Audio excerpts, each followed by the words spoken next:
try to get with a band.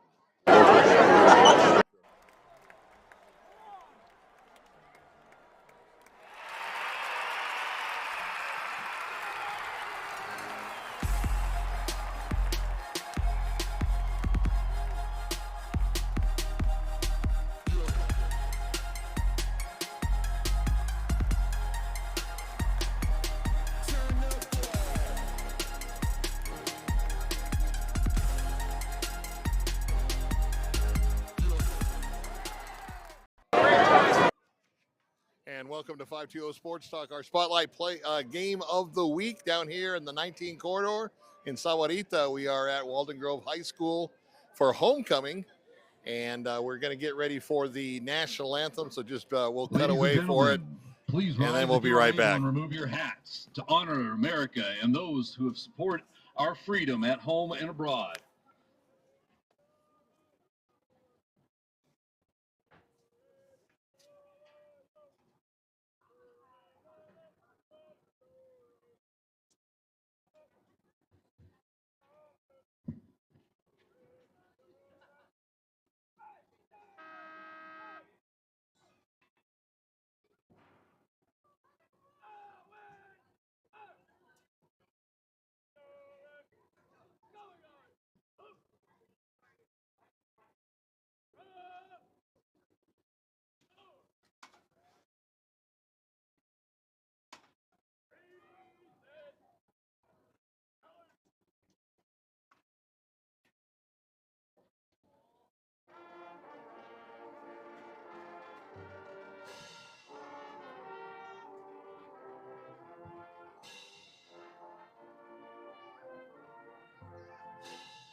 All right, welcome to the 520 Spotlight Game of the Week, 520 Sports Talk here at Waldon Grove Red Wolf Stadium, and it's going to be a good matchup between two traditionally strong powerhouses, Catalina Foothills and Walden Grove.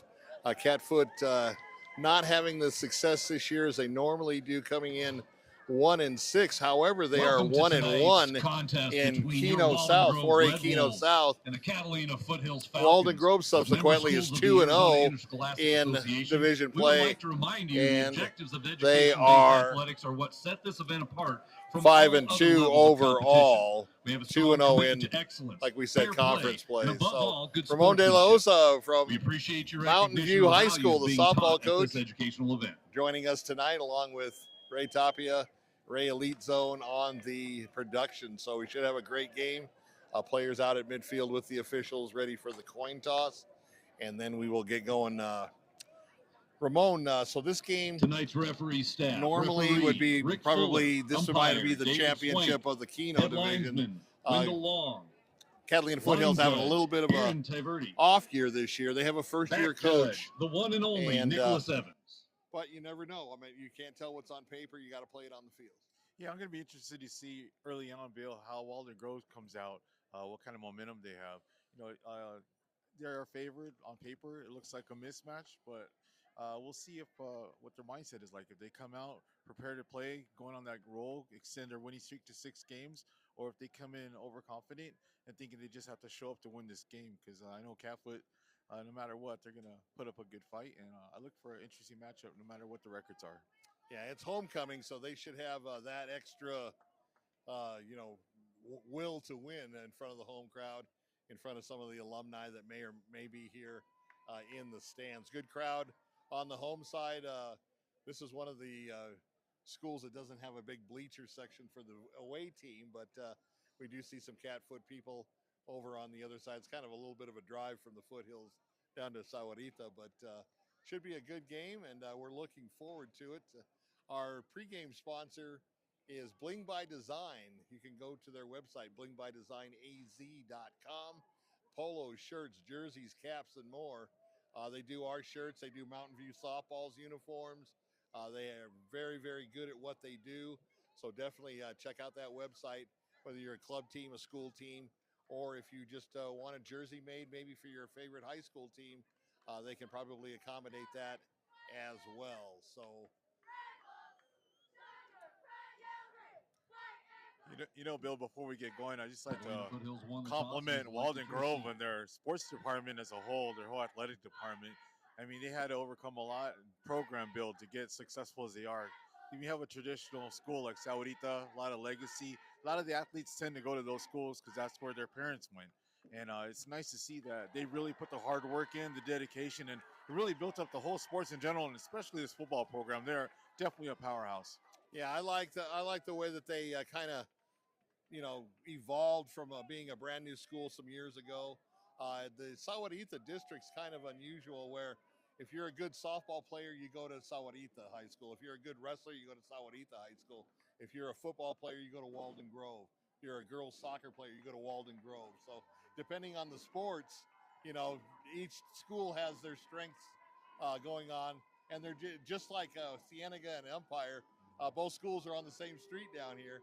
So it's not too far from each campus, and we're getting ready to kick off. It looks like Waldon Grove won the toss. They chose to defer, and they'll be kicking from right to left, from west to east here at Red Wolf Stadium, and we're almost ready to go here.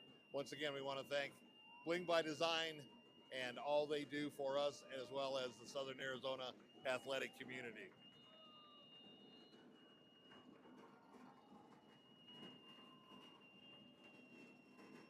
And we are underway here. Kick's going to sail out of bounds. That's going to draw the flag.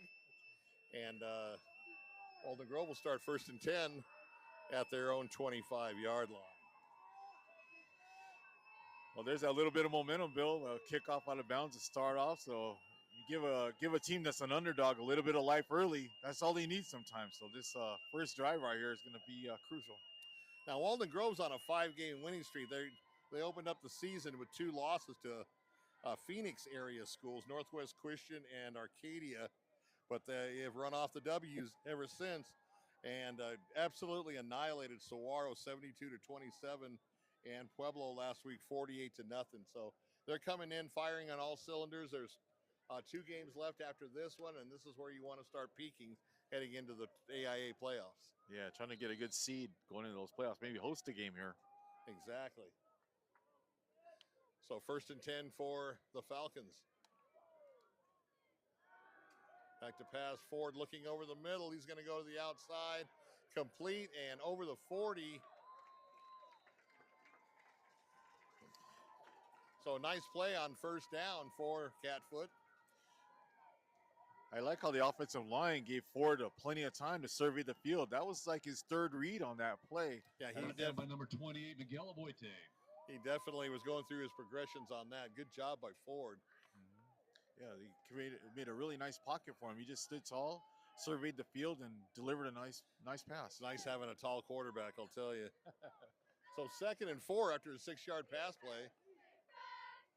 And let's see if Waldon Grove can put some more pressure on him. And as they do, coming up the middle, and they're going to sack him way back inside the 30, about the 29. So big loss for Catfoot on that one. And just as he had great protection on the first play, he did not have much protection on that second play. No, he just shot right through the A gap, right through the guard center gap. Just shot the gap, a little too much speed. And that was from number 52. I don't see his name on here. So from 2nd and 4 to 3rd and 15, a big difference for the Falcons.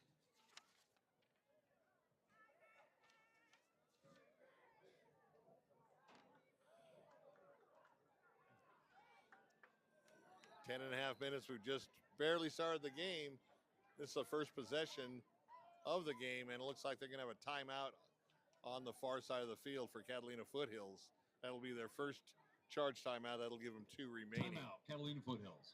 After a promising first play, Walden Grove didn't waste any time bringing the heat on that on that very next pass play. Exactly. Take a look at those Walden Grove scores on their schedule. Just some annihilations. There's been a few close games. Subsequently, Catfoot has been playing actually better on the road as far as being competitive than they are at home. They've gotten scudded at home in their home ventures, but they have played a lot better on the road, and sometimes that happens.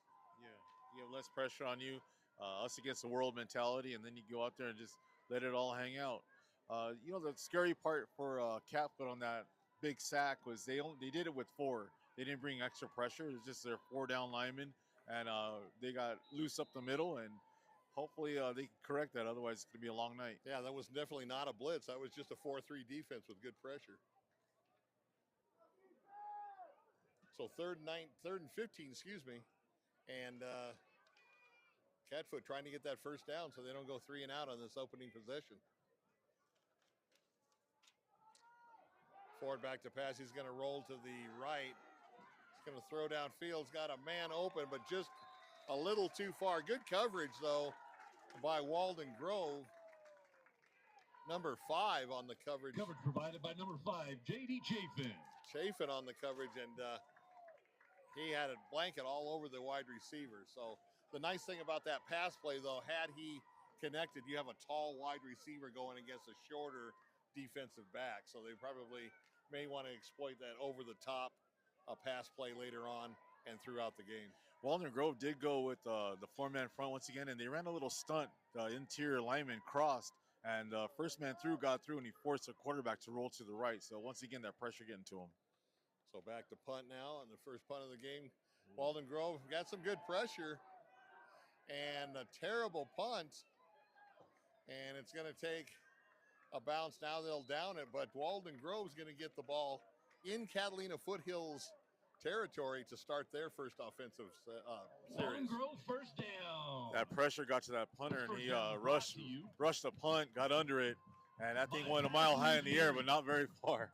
Yeah, very, very high punt, just not a lot of distance. From Tucson, and they're here to help you on your next project, providing top-of-the-line engineering advice while delivering a local touch. So Red Wolves are tough at home. We've done several games here at Walden Grove, and they are very, very tough. I remember one game they played a CIF team out of El Cajon, Granite High School, and being from San Diego, I'm very familiar with Granite. Granite won, but they took their licks. Walden Grove is a very hard-hitting team. Fake jet sweep, and he's going to try to go the opposite side, up the middle, and he's got one man to beat. He's going to run it in for the score.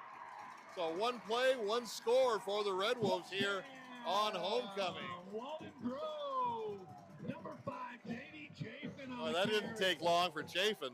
No, that was went with a misdirection play. They had the jet sweep going, came back with the reverse the other way. Defense was flowing. He took full advantage of that on the backside.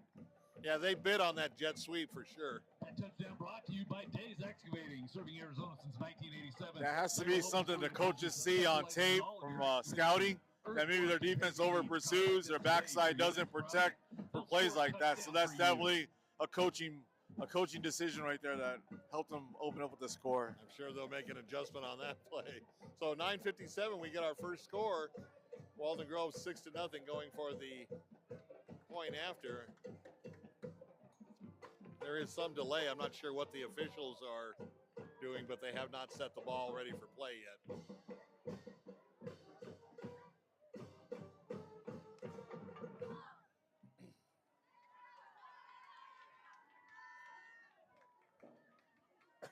Was there a flag on the play? Yeah. After the touchdown, unsportsmanlike conduct for Walden Grove. All right, so they're going to attack that one sportsmanlike conduct play off on the kickoff, and Walden Grove will be set up to make the extra point here. And I don't know if he got it. He did get it. Just snuck it inside that left upright. Number 22. So with 9:57 to go in the opening quarter, Walden Grove with that lightning attack up 7-0. That was a good job by the holder on that point after attempt. It was a high snap. The holder did a really nice job, got it down, got the timing, and got it pushed through. So far, everything coming up roses for Walden Grove. Opening drive, 3 and out, short punt, and 1 play and 1 score. It's just the way you draw it up. So I got us some smart water tonight, but you got to figure out the lid. That's why it's smart water. So see if you're smart enough to figure out how to open up the sports lid. I am not qualified. Thank you. Ray with the assist there. Yeah. Ray's a smart one on the crew. Oh man, he's taking care of us all the way around, Bill. Exactly. All right, so the unsportsmanlike penalty is going to be assessed on the kickoff, and Walden Grove will be kicking from their own 25 instead of the 40. So this should allow a run back by Catalina Foothills. Let's see what they can do with it.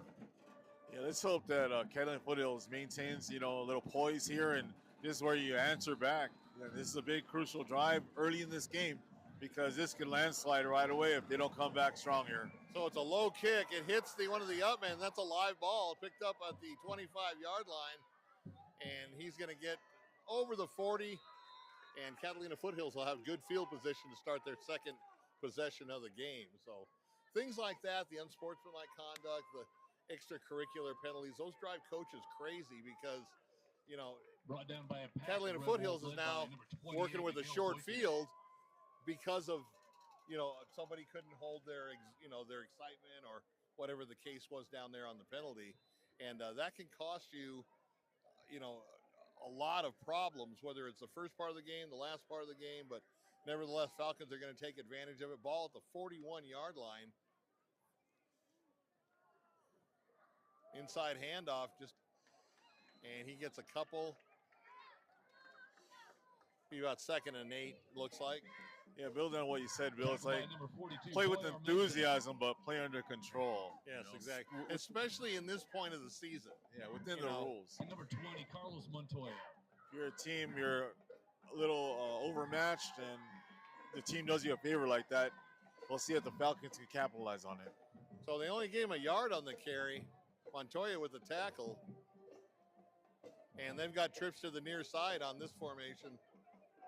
Walden Grove staying in their 4-3, but they're inching those linebackers up. They're going to come on the blitz from the outside. And a nice crossing pattern. And boy, did he thread the needle on that one.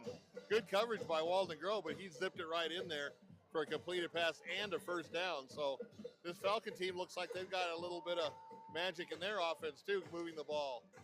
And it's Walden Grove did blitz, and that opened up a really nice passing lane for the quarterback to connect to Seifert on that. You ran a really nice pattern, gave the quarterback, showed the quarterback his numbers, and he put it right on him. Yeah, that slant pattern, boy, he had to thread the needle, and he sure did. So 1st and 10 now for the Falcons.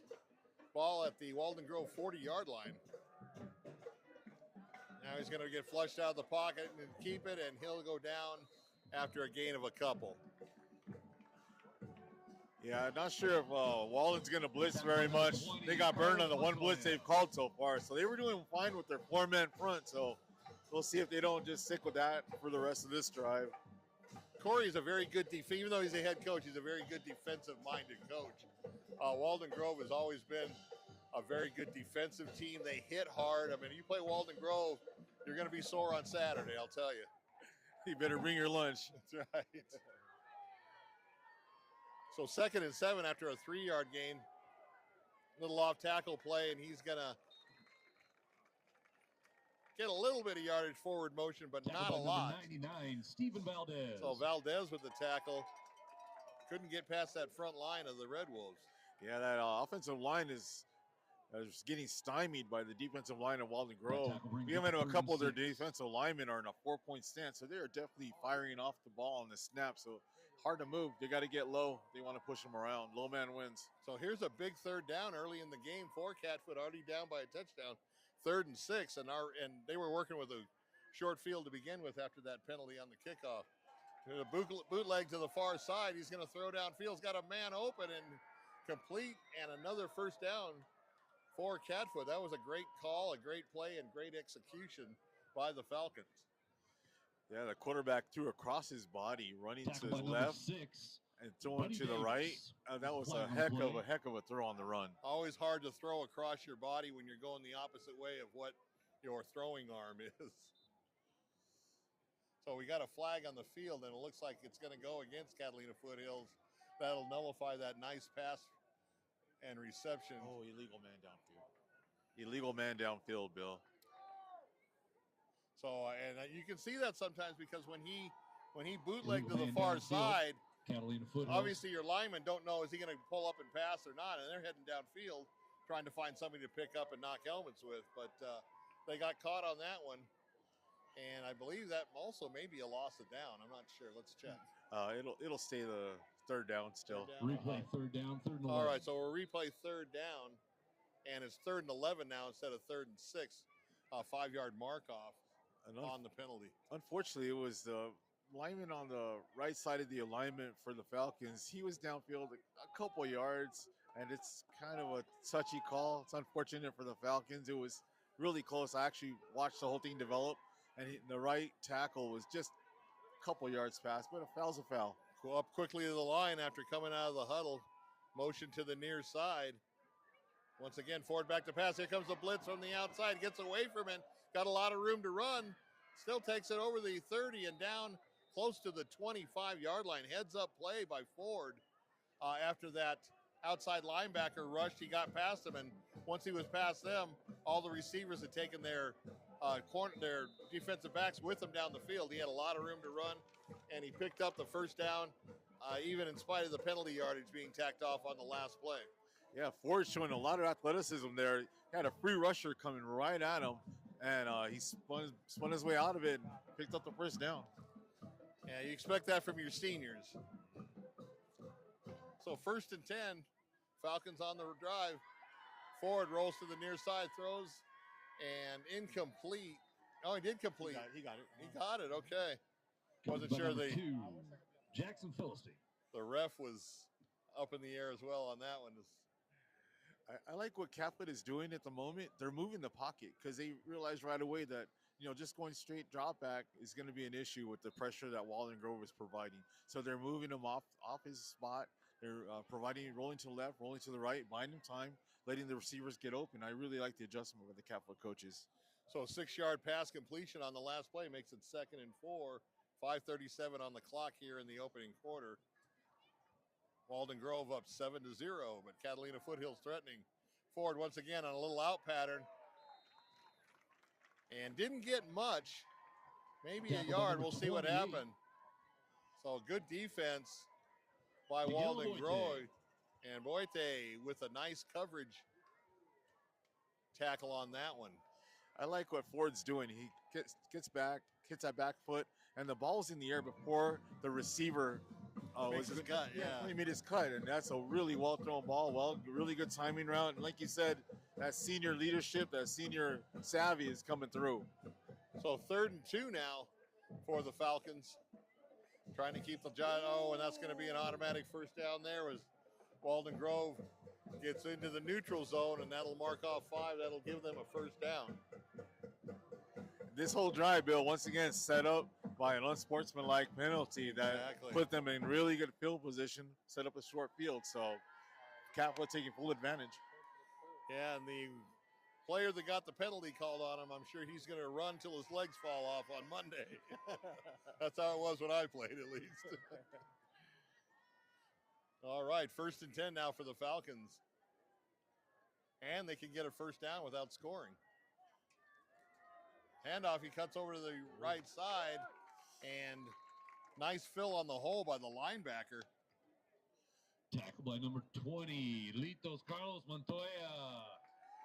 So Carlos Montoya once again, and I remember him from last year. He's a very, very good football player. Very good. It's tough sledding in the interior right there. With the way they're rushing, and if they go back, I can see them setting up for a screen or a draw in this situation, which might be good against that aggressive defense. Or even a play action to kind of stop that rush. Notice Catalina Foothills front line, very, very tall. I don't know if it's something in the water up there in the foothills or what, but they also have a lot of size in basketball normally. Volleyball, softball, yeah, they're always taller than us. quarterback had to be faked the there it is. handoff, just takes it himself, untouched into the end zone. Great play call by the Falcons, and they're within a point now, pending the point after, trying to go for the tie, and 3:50 left on the clock here in the first quarter. That was a tremendous play and a tremendous executed play by Ford. Like I mentioned, Bill, like that's what they're set up for with their aggressive nature. You know, a screen or a draw in that situation has a really high rate of success because you take advantage of the defense shooting upfield and you come in behind them and open up a nice running lane for that quarterback. And they did flow with the running back, so even went with the draw, but at the same time, play action as well. So it was really well designed play. So they're going for the point after.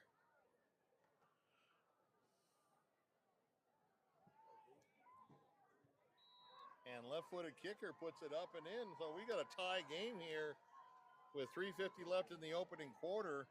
7-7 here at Walden Grove on homecoming night. That's a really good response, a really good answer by Catfoot early in this game, because they could have went three and out there. Game could have turned a whole different way, but now we have a game. Providing a quality product at the fairest price possible. So a quick score that we got, Maricopa and Mountain View. It's at Maricopa, and the Mountain Lions up 3-0 over the Rams. So nice job, Coach Johnson there and Mountain View High School. Woo-hoo.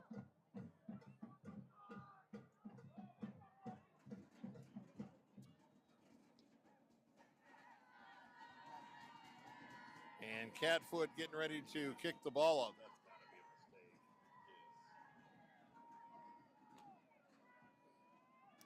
After taking advantage of the unsportsmanlike penalty, using the short field and marching down. They had a couple of third downs that they converted, and especially that last one with the penalty yards tacked on the player downfield, and they overcame that, got the first down, and then put it in a couple plays later. So here's the kick. It's going to be returned, taken at the 5. Fakes the reverse. He's going to come to the near side. He's got a little bit of room. Up the sidelines. One man to beat on the kicker. And he's going to go for a touchdown.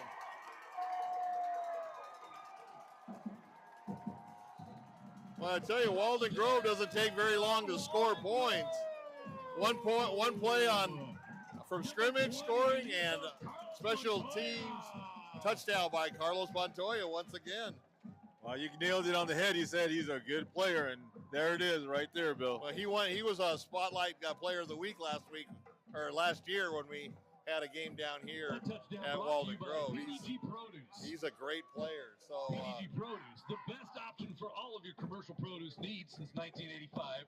PDG Produce has been dominating the produce industry. So you saw it on that replay. Just fake the reverse and just headed up the sidelines. And a good piece of running on the run back by Carlos Montoya to put Walden Grove back up 13-7, pending this point after.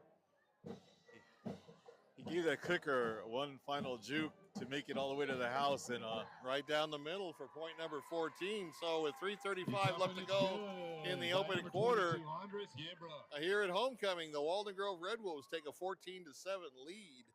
You know, and it'd be kind of funny looking at the stats right now on time of possession, because Walden Grove, they scored on their first play from scrimmage, and that didn't even count on time of possession, basically on that run back. So if you looked at it and had the score covered up, you think, oh, well, Catalina Foothills is probably winning this game. You think they're dominating the game by the time Walden hasn't even touched the ball. Yeah, exactly. Here we are. Two lightning plays for the Red Wolves, and back in the lead, 14-7. You never want to lose at homecoming. We'll see if Catalina Foothills can get off the mat once again. They took a big knockout shot early in the first possession. Here comes another haymaker by Walden Grove, and we'll see if Catalina Foothills gets back on their feet and answers again. Well, they've shown they can move the ball, but they had a short field. Let's see if they can drive the length of the field and still score. Walden Grove with all the momentum right now, getting ready to kick it off. Right down the middle, fielded at the 9. He's going to try to go in the middle. Oh, and a big hit on special teams by the Red Wolves. Just laid him out. That hit brought to you Check by this replay. Paul Delgado. Paul Delgado with a fierce hit, and check out the replay.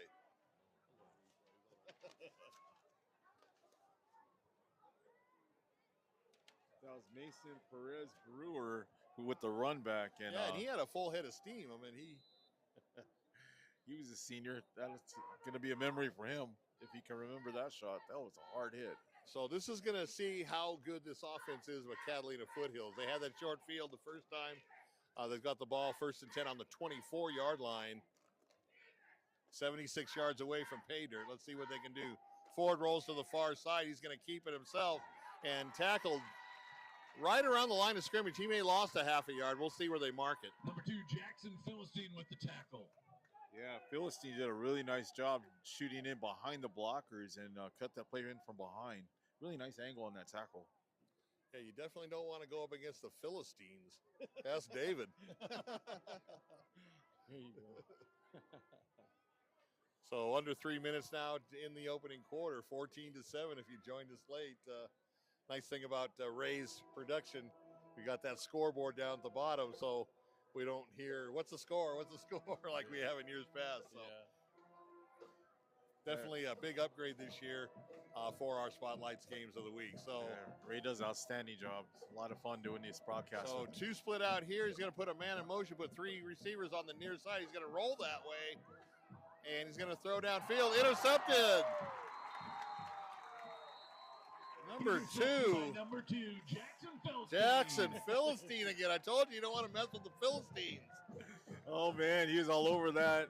They tried. Waldon Grove with all the momentum right now. 2 quick touchdowns and a turnover. An adjustment the Walden Grove made on their defense because they kind of going to the well too many times with Ford rolling, moving the pocket. Walden Grove putting their defensive ends up the field as opposed to crashing like they were in the first drive. So good adjustment by the Walden Grove defense caused a turnover. And Philistine dropped into that back zone, and Ford didn't see him. He was kind of snuck in there, and when it was underthrown, he was right there. Because the receiver was actually open behind Philistine, but he had that deep drop and ended up intercepting the ball. So quarterback did his role like he did in the previous drive, but there was somebody there waiting for him. So it rushed that throw. And like I said, once again, Walden Grove making good decisions. 2 men on the field for Catalina Foothills. So Catalina Foothills playing 12-man football here, and that'll cost them 5. So ball now on the 36-yard line, and it's Walden Grove's turn with a short field. Actually, they haven't needed a short field, a long field, or anything else. They've just got lightning in the bottle. Yeah, any field work for them. So 1st and 10 for the Red Wolves. Man in motion going away. He's going to have a off-tackle handoff, and he's going to get right around the 30-yard line. Number 9, Robert Cash. Cash with the carry. That brings up a first down for Walden Grove. It's a really nice blocking there by Austin McAllister, sophomore lineman out there. He did a really nice job out there leading that running play. Video arcade, batting cages, miniature golf. Go support them like they support all of our youth sports in town.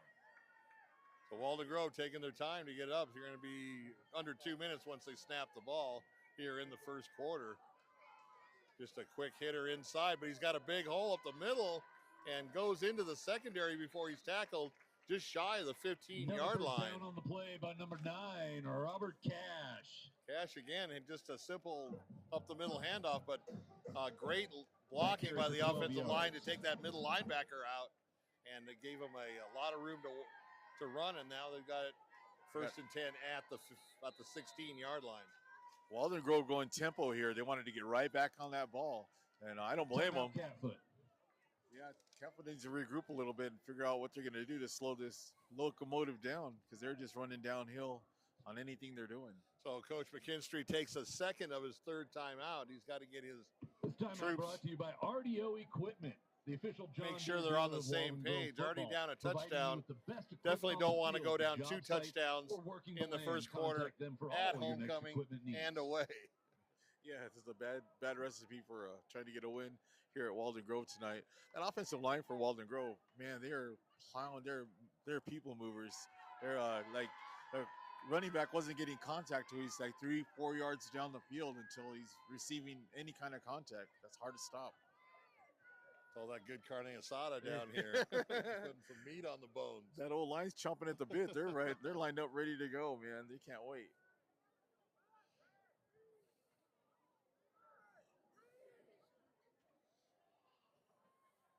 So 1st and 10 for the Red Wolves. Man in motion coming towards us. And just another handoff. He's going to cut off tackle and pick up a couple of yards. Clock moving, 140 and counting. If you're Waldon Grove, like if it's not broke, don't fix it. You know, on the play by number 9, keep Robert it Cash. simple. Keep running until they prove they can stop it. Yeah, if you can't stop us running, you know, we're not gonna show you anything else. Yeah, that's a big Another voice. flag on the play, apparently. Maybe not. No. Just the referee's just kind of wandering around or something. And is that Joe Biden on the field? Oh, man. Sweep to the near side and bottled up by Catfoot. Nice defensive play. Close to the first down, though. Let's see where they mark it. Yeah, they fake the jet sweep. The quarterback keeps it, goes off tackle. They did a good job, I think, containing him on that. Play brings up a first down by number 4, Caleb Layton. So it is first down for Waldon Grove. Layton on the carry. And we're under a minute here in the first quarter with the Red Wolves up 14-7. Now the shotgun, he's going to roll the far side. Looking in the corner and wide open for the third touchdown of the game and of the quarter. Caleb Layton to number 18, Javon Coleman. So Layton to Coleman, looks like it works on that one.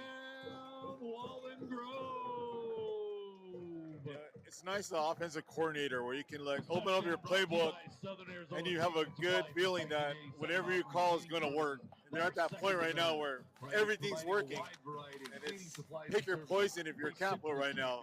You can't not stopping the run, you're not stopping the misdirection, and now we're not stopping the rollout. It's tough sledding for Capital. Sure is, and extra points up and good. So with 42 seconds to go in the opening quarter, Waldon Grove opens up a 2-touchdown lead, 21-7.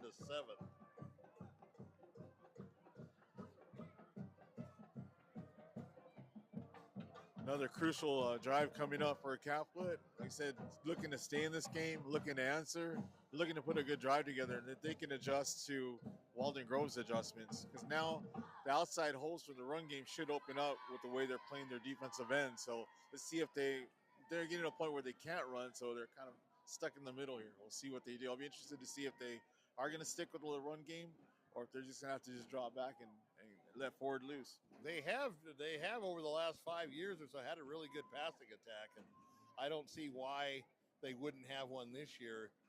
We're going to get a quick score in up in Oro Valley. CDO 14, Pueblo nothing. CDO coming in at 4 and 3, Pueblo coming in at 2 and 5.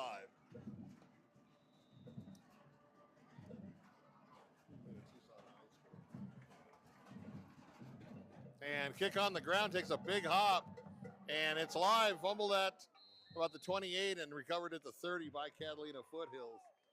So a little bit different on the kickoff, but Walden Grove still had good coverage, and Catfoot will take over at the 30-yard line for their third possession of the game. Probably going to get just one play off before the end of the quarter. We'll try to get you some scores in between the first and second quarter here coming up shortly.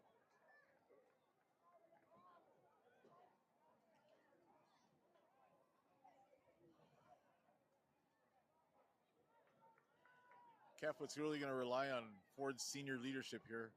You know, the quarterback, senior, it's going to be on him, on his shoulders now. Keep this team in this game.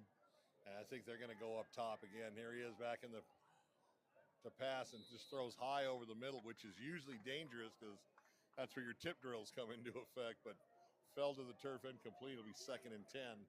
And with the incompletion, we will get another playoff here in the first quarter. As good as that timing route was on their first possession, or second possession rather, the timing was off on that. He had a little in-cut route, and the ball was in the air before he made his cut, but the receiver wasn't expecting the ball. So 2nd and 10 after the incompletion. Single back, Ford and shotgun, fakes the handoff on a play action. Got the wide open slant, and he's got off to the races. Kind of stumbles a little bit and tackled just shy of the goal line inside the 10. But number 5, J.D. Chafin. Chafin with the tackle, but I'll tell you, what a play for Catfoot. And I think you give the turf monster the credit on the turf tackle. monster ate him up on that one. Oh, he was on his way until he wasn't. Oh, such a good play. Great play by Catfoot. And as we just mentioned, Ford, a good quarterback. He's got some good receivers, got some tall receivers, which is advantageous for the Falcons.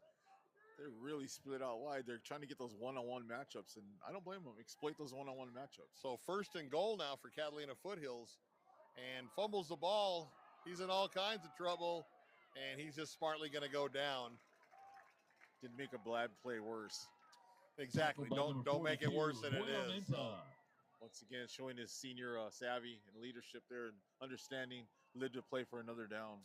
I know this might sound strange, but actually with that loss, it's going to open up the passing lanes a little bit since you're so close to the goal line. It'll open up those lanes a little bit more. I look forward to them going the end of the first quarter with our score 21-7 in favor of the home field Red Wolves here on Homecoming 2025. Look for the Walden Grove defense to start playing inside technique to try and take away those slants, because they've done a good job so far of taking away things that Catfoot has done well. So I'll look forward to looking at the adjustments that Walden Grove does make to ensure that they don't get burned like that. Check out the football boosters. All right, so selling the latest and greatest Walden in between quarters, we got another score. Push Ridge up 9-0 over Thatcher. Thatcher's no joke. It's hard to go to Thatcher. That's a tough road trip. I've made that road trip when I was in high school. And those Thatcher kids, definitely good football players as well as the other sports. But the Lions up 9-0. So good job with Coach Middleton there. You at the next games. A huge thank you to local Serena community for approving the bond override.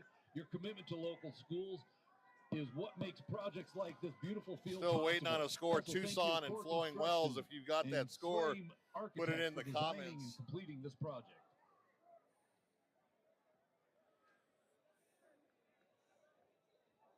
Same with Amphi Rio Rico. No score there.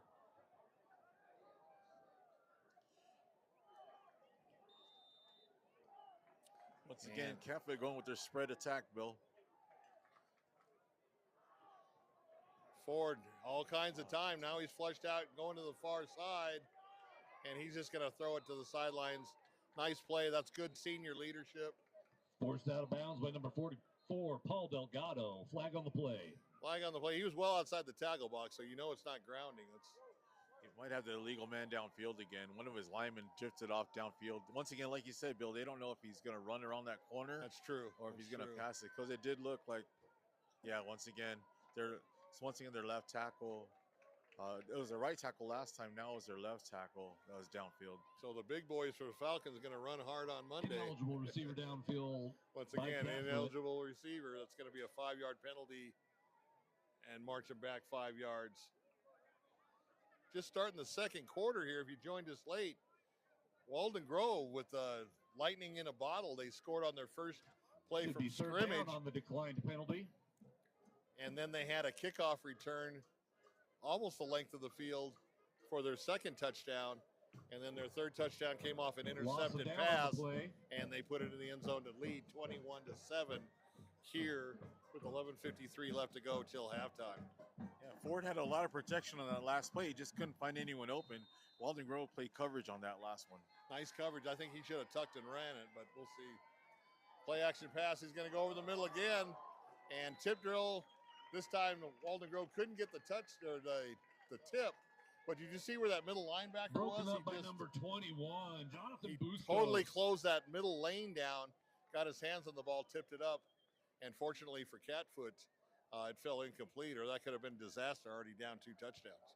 Yeah, if you get slant happy, defense is going to fourth down, make some noise. Defense will start reading the quarterback's eyes and knowing he's going to go one one direction, and they definitely jumped that route. They're very fortunate that wasn't intercepted. One thing about a slant pattern, too, if you're a receiver, you know you're going to get hammered. Keep your head on a swivel. Yeah.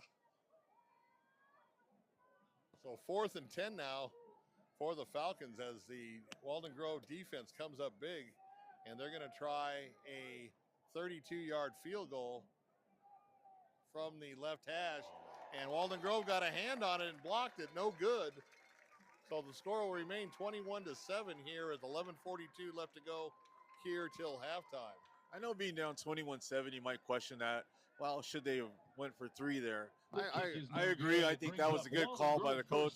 When hit or miss, like, I think it was the right decision because you want to put points on the board. You want to give your a team a chance to keep competing. Just unfortunate it was blocked, but I do agree with the decision to go for 3 there. No, definitely, yeah. And a 32-yarder, I mean, that's not like you're kicking a 50-yarder, but good penetration by the special teams of Waldon Grove to get a hand on that. And now the Red Wolves take over at the 20-yard line, 1st and 10. Whistles before the snap.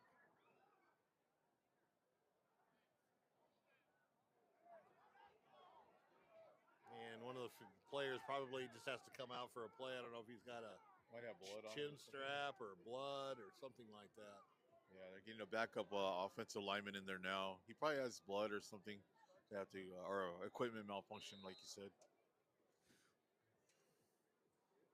So ball ready to play. 1st and 10 now for the Red Wolves at the 20. Just a quick flanker screen. He's going to try to cut up the middle. Nice pursuit by the secondary and the linebackers for Catalina Foothills. Brenner got a few yards. If you're Kepwood, you're in a tough position because they're running the ball successfully, passing the ball, so you're really on your heels, and that's a bad place to be if you're on defense. You don't ever want to play on your heels. You want to be aggressive. Don't let the offense dictate the game to you, but Walden is definitely dictating the game so far. So 3-yard gain and 2nd and 7. Trips out to the far side. That's where he's going to go with it. Ball's overthrown. He was well covered by Catalina Foothills, and it's incomplete. That's going to bring up 3rd and 7 now. For number 16, Caitlin Shields. That was a dangerous pass, Bill. Very much so. He's lucky it was high because that's actually 6 going the other way if he throws it where it's supposed to be. Oh, yeah, that cornerback had deer in headlight eyes. He was ready to roll on that. Oh, yeah, he was. That would have been a quick 6. So let's see what Catfoot can do. Now they've got him in a 3rd and long, 3rd and 7. If they can stop him here, get the ball back, they should be in decent shape. I agree. And whistle before the call or before the snap. Start procedure. And looks like it's going to be walked off against Waldon Grove. Turns so to 3rd now and it's going to 7. be 3rd and 12. 3rd and 12, yeah.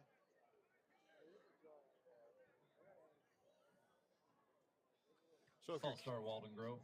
So if you're Catfoot, do you pin your ears back and maybe do a delayed blitz or maybe a blitz from the outside on the blind side of the quarterback? Let's see what coach draws up. This is one of the first times where Catfoot has an advantage where they know it's a passing down. So far they haven't been off balance. So now, like he said, they can actually bring some heat. Yeah, and they're bringing it. Double A gap blitz. They back off now. They backed off into coverage. And it is complete on the far side. Still going. And he's going to be good enough for a 1st down. Got a replay coming. And check out the replay. Pass complete to number 18, Javon Coleman. Coleman First down. with some nice little nifty footwork there to try to get the extra yardage after the catch. And people always ask, why do you do so many ladder drills? It's because of that. Exactly. Fancy footwork. So nice job to get out of that 3rd and 12 after that penalty. And Red Wolves still alive here. Just a simple handoff up the middle. And he's going to take it right to midfield. Gain of 7 on the play by number 9. And a nice Robert game. Make it Cash. 2nd and 3. I like 2nd and 3s because you can pretty much waste it down. You can go downfield, see if you can pick up some big yardage. If it's incomplete, you got 3rd and 3 and very manageable. Yeah. You know, on that 3rd and 12 play, Caplet showed pressure, and then they backed out of it and played coverage. So if they get in that situation again, I'm gonna guess. And they want to bring it. They're gonna bring it. Yeah, they're gonna play coverage on the next time. So 2nd and 3 for the Red Wolves. And they're just going to be conservative and run it right up the middle. Looks like the same play. Catfoot ready for him this time, but it is going to be close to a first down. Let's see where they mark it. From the bottom, judge right there for the side judge looks like he's giving it to him. Gain 4 on the play. Yeah, got a first down. Number 9, Robert And Cash yes, for it is. Waldon Grove first down. So Robert Cash gets enough yardage for the first down as the drive stays alive here at the 9:40 mark of the second quarter. This offensive line for Waldon Grove is really physical. They're just taking the fight to Catfoot on every play. Once again, Cash off tackle to the far side, still going into the secondary and still on his feet, finally tackled inside the 25-yard line. Play by number 36, Dominic Sanchez. Oh, excuse me, that was Sanchez on the carry, not Cash.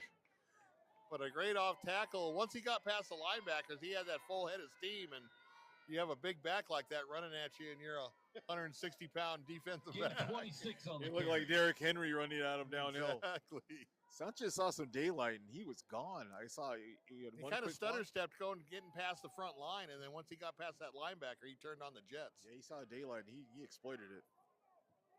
So 1st and 10 for the Red Wolves over the top, and now it's Walden Grove's turn to be intercepted, and if he can get on the outside, he's got some room to run, and knocked out of bounds. So nice defense by the Falcons. 32 on the interception. Yeah, he just dropped back in coverage, read the quarterback eyes, and made a really nice play on the ball. He got away with one earlier in the drive on that little out And I pattern. believe that was the coach's son. Nice, very good. So good job by the Falcons. Hey, you drive down the field, running the ball, and you put it in the air, and I don't know, bad things happen. That was sometimes. just a great drop on defense into his zone. Yes. And Ford and company will be on offense now with 8:58 left till halftime. Plenty of time here. But I think this is an important drive for Catalina Foothills. They need to put some type of points on the board and show Walden Grove that the momentum can swing, and they're not going to have it all game. 18 in motion. Here goes Ford and throws downfield, and just off the fingertips.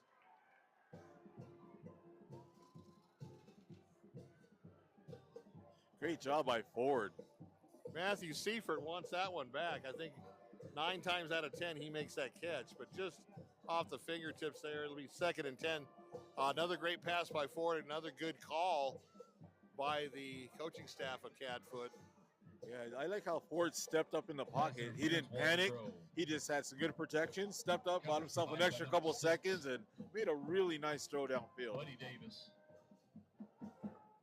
So a penalty on the play is going to give the Falcons a first down.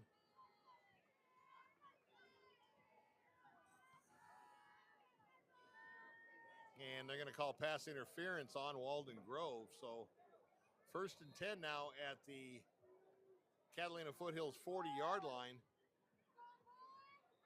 8:52 on the clock. You know, something Walden Grove can do, win or lose in this game, is self-scout and realize they're making a lot of mistakes and a lot of penalties tonight that'll hurt them, you know, as they go into playoffs, as they play tougher competition. So they're going to have to watch out for definitely that. cut those things out once you get into postseason. Ford stepping up, now running out of time, and throws late. And a completed pass just short of the first down. Incomplete pass on the play. Oh, they're calling it incomplete. So 28. he went down low. I thought he Aboite. got his arms underneath it, but apparently it hit the ground. Yeah, Brewer did a really nice job of trying to frame it like he did catch it. I thought he did, but Me too. I'm not on the field with the white stripes on. So 2nd and 10 now for Cadfoot.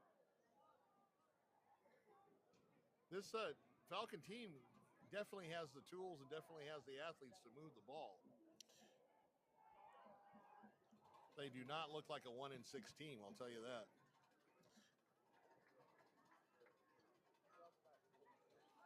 Quarterback to pass, steps up in the pocket. Now he's going to run out of time and get tripped up from behind. A nice play by Walden Grove. 99, Steven Valdez. Valdez, nice pursuit. And just got a little bit, got enough of the foot to trip up forward. That's your textbook shoestring tackle, Bill. There you go. Before it actually still got 6 yards. So yeah, he did. Fell forward. Wasn't a bad play, all things considered. Yeah, got positive yards out of the deal. If not for that shoestring, he might have kept going. Oh, he would have first down without the shoestring. So a big third down for Catfoot, needing some points. Plenty of time, 8 minutes left, and 3rd and 4. Yeah, they're not really in a place to be in 4-down territory here, so this is a big conversion that's necessary. They're bringing the heat. Hand off up the middle, and he's got the first down. And about a yard extra inside tackled by Catalina, inside Delgado, and number 21. Walden Grove territory. They're going to mark the Bustos. ball at the 49-yard line. 1st and 10, Catfoot. As a defensive coordinator, you gamble. So Walden Grove gambled. They brought pressure from both outside linebackers, and there was a run up the middle. So it was like the perfect storm for Catfoot on that play for a first down conversion. They ran away from where the blitz was coming from and where the defense was vulnerable. Really good play call for Catfoot on that. I like a blitzing defense. I like to roll the dice and see what you can come up with. Inside handoff, he's going to break through into the linebacker area, and good yardage on first down. Number 2, Jackson Philistine. What we talked about earlier, Bill, would they abandon the run? Would they abandon the run? And I'm glad to see that they're not. The game is a 2-score game, but they're not going away from it and just relying on Ford and putting everything on his back. Let the running back share some of the load here. I like this coaching by Catfoot. Yeah, Coach McKinstry just kind of leveling it out, pass, run.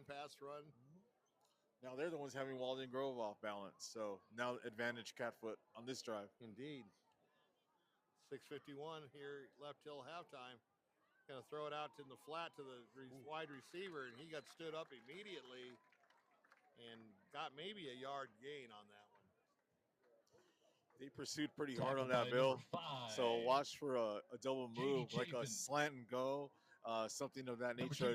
A double move on that aggressive defensive plays back there. Jonathan Bustos. Nice hit by J.D. Chafin. Once again, you play Walden Grove, you're going to be sore on Saturday. They are hitters. Yeah. Like I said, either slant and go, pump and go, something of that nature. Like, they're definitely set up for something like that. And kind of a nice, when I started covering Walden Grove, they had a great linebacker, Sebastian Adamski, who is now playing his senior year at Drake University. Wow. Very cool. Timeout, Catfoot. That is their last timeout. Great family, and Sebi, we always loved covering you in your high school, and you just continued on the next level and are a star. A big thank you to Drake. Anchor Financial. Go see Sarah at Anchor Financial Solutions for all of your financial planning needs. Sarah is an Army veteran and has been recognized for excellence in financial world many times in the last 10 years. She'll help you achieve your financial goals. And by Wags and Whiskers Sarita. Your beloved pets are in good hands at Wags and Whiskers. No score Choya and 22 Empire years of either. Experience and only use all natural, organic products that have been tested on humans and are safe for animals. Check them out soon. Palo Verde and Catalina playing each other, to face but whatever no lies score. ahead. As an insurance broker, the Mahoney Group has worked to give their clients just that since they were founded in 1915. And quick score in the second quarter, CDO up by a couple touchdowns, 14-0 over Pueblo. That game is in Oro Valley.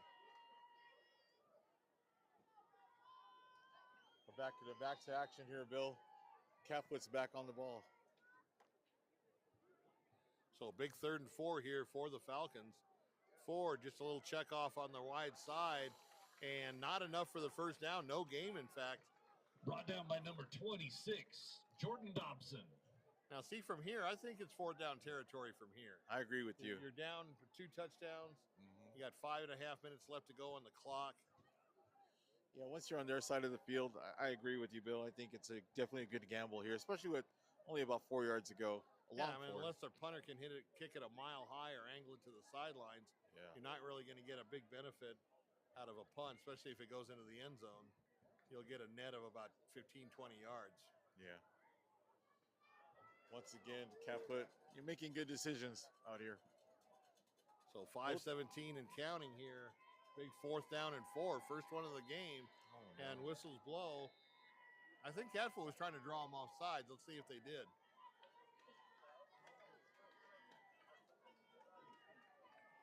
And unfortunately, it's going to go against the Falcons. And that's going to bring up 4th and 9.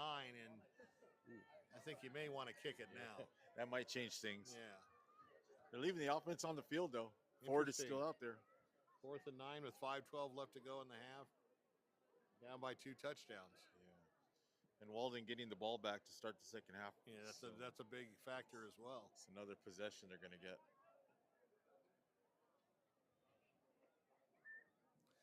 So glad you could join us here tonight on our 5-2 Spotlight Game of the Week here in Sahuarita at Waldon Grove High School. Ford back to pass, got a lot of protection. He's going to go long. He's got a man open and just overthrows him. I think that receiver kind of cut his route off. I mean, if he would have just continued on that fly pattern, I think he would have had a good shot at catching that ball. First down, Waldon Grove. So a change of possession on downs now for Catalina Foothills. They let it fly. That first down brought to you came by up FICO. empty. For over 60 years, they've been the premier grower and processor of quality pecans, and their owners are the namesake of Waldon Grove High School. Unfortunately, Ford and his receiver weren't on the same page. I think they both saw something different. And if he would, like you mentioned, Bill, if he would have just straight on that straight streak, that would have been a pretty good connection. So 1st and 10 for Waldon Grove. In command, just under 5 minutes left to go. They're going to take it right up the middle for a good 5-yard pickup. Gain of 6 on the play by number 9, Robert Cash. Once again, Cash is that they've got that luxury of that big back. Yeah. With Cash in the backfield, and he got 6. So 2nd and 4, sneak in a quick score. Maricopa did get on the board. Mountain View still up 10-7, and it is halftime in that game. Yeah. I look forward to Walden Grove just running the ball, and here they are passing. So a quick pass over to the flat on the near side. Cackle around the 40. That's enough for a first down. Pass complete to number 18, Javon Coleman. Coleman with the reception. First down, Waldon Grove.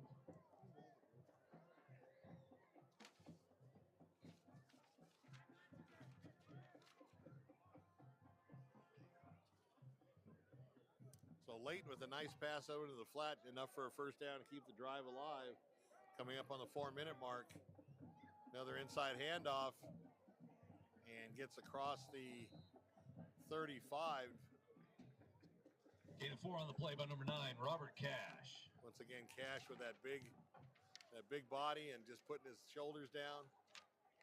That was a nice tackle by number 50, Sean Brown, running that play down from behind. It's hard for a defensive end to run a running back down from behind. So I'll give him a lot of credit. Good hustle play there by Catfoot. Yeah, well, I mean, if you don't get that defensive end to make that tackle, Cash has got a full head of steam going against a corner that's about $150. So yeah, that was a good play. Once again, a little inside handoff and gets down close to the 30.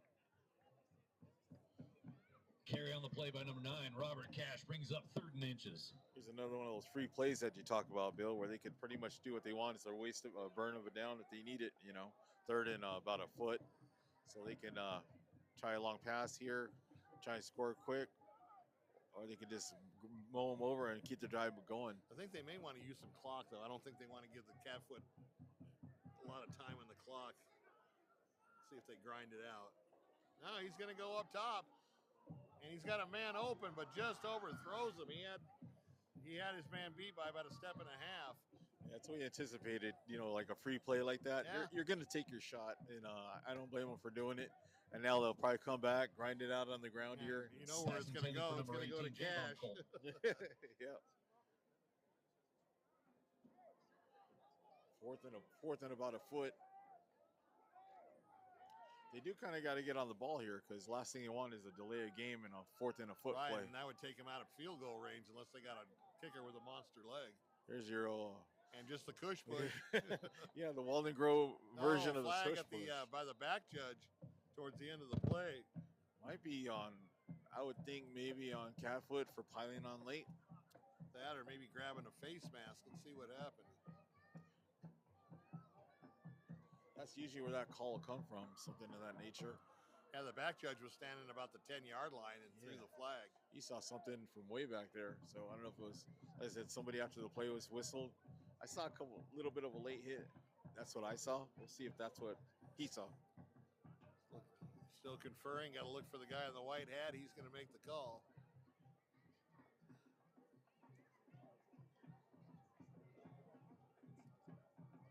Oh, we had quite a discussion here. Yeah, like I said, the flag was very late after almost as the whistle was blowing. Yeah. It is like a judgment call. They felt if he was late, that's really much subjective. So he might be confirming it with his other guys to see if that's what they saw as well, or if they felt it was a clean hit. So still being discussed there on the field.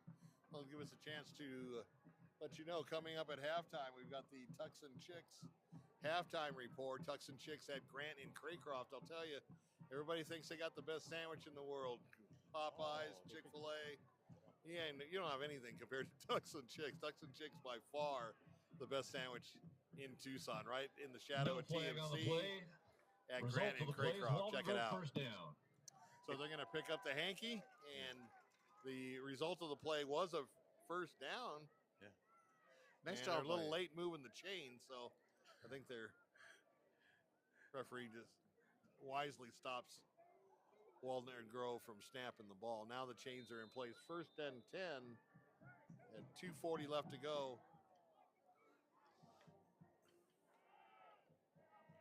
And he's in all kinds of trouble. He throws, and you know what? That could have been a touchdown because that was a catchable ball. He was on the inside of the defender, and there was nothing but green grass or green turf all the way to the end zone, but it all goes for naught. And it's going to bring up 2nd and 10 now at the 2:31 mark. I like what the officials did there, Bill, after that last play was get together, make a good decision, pick up the flag. And that's really good officiating, a good crew down there. I'm just wondering what the call was, that they picked the flag up on, because it was the back judge. Once again, Cash straight up the middle. Across the 25 to about the 24. 6 yards on a cloud of dust. They can have that all night if they choose it. Exactly. Clock running. Gain of 5 on the play. At number 9, Robert Cash. So Cash, the workhorse here in the first half, on the ground for the Red Wolves. And the clock now under 2 minutes as Waldon Grove taking their time. You called it, Bill. They don't want to give Catfoot any time on the other side of this. Punch it in and score, go to halftime with a good lead, and get the ball right back. Start the second half. Exactly, because you already know the Ford can pass the ball. They've got good tall receivers. Here's your jet sweep. A little jet sweep. He cut it up inside, and he'll be short of the first down. So once again, a 4th down here, just outside the red zone. Number 18, Javon Coleman. So Coleman gets a couple, but not enough. It's unfortunate Catfoot had to use those early timeouts because this is where they could have them in their pocket and use that for their offense, but they're not really at their disposal right now. That's a great point. So 4th and 3 for the Red Wolves. Under center now. Let's try to draw them off. They're taking timeout. Waldon Grove with a really hard count. Great job by Catfoot not biting on that hard count and giving up a free 5 yards and a first down to the Waldon Grove. Exactly, yeah. Caleb Layton trying to draw him off unsuccessfully, and Corey Noble calls a timeout. 1:05 on the clock, 4th and 3. Thank you to this is a big down. Jersey Mike's for partnering if you think about it, it's a big down for Waldon Grove. Even though they're up by 2 touchdowns, you steal a touchdown or a field goal here and get the ball back as well, for the first possession of the third quarter. As we that's are still huge. Looking for Thursday meals for this season. I agree, Bill. I think that's a great point. I think that they're going to definitely a big down no matter what the score is right now. Oh, yeah, you definitely want to steal some points here because you know you're getting the ball back after halftime. So Good timeout by Corey Noble. 1:05 left on the clock. And a 4th and 3. Pitch to Cash. He's got the first down and more, and he's going to go into the end zone for Waldon Grove's 4th touchdown here in the first half. Late flag on the play. There is a flag on the play, and it's in the area of holding, so hold everything. Pun intended.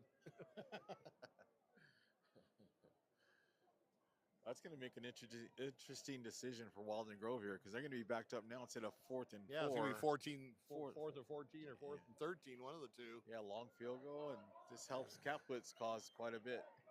Hold on Walden Grove. I know a few years back, Walden Grove had an excellent kicker, Adrian Alvarado. Friends with the family, and he's a great kid. Now going up to, he's not playing football, but I was kind of wondering about the kind of a side note. He was a great kicker. He's now matriculating at ASU. ASU actually had tryouts for the kicker because they have not had a good kicking game up to this point in their season, even though they're 5-1. Yeah. Their kicker missed 3 field goals against that game against Cincinnati last Saturday. So they had open tryouts, and I was wondering if Adrian was going to show his stuff because he was a heck of a kicker. Wow. Pick up a long, pretty good kick right here. Substantial one for high school. So 40-yard field goal. Let's see if they get it up. And blocked by Catfoot. Ball's alive. And the Falcons turn the Red Wolves away. And what a huge penalty. I mean, that's taking points off the board.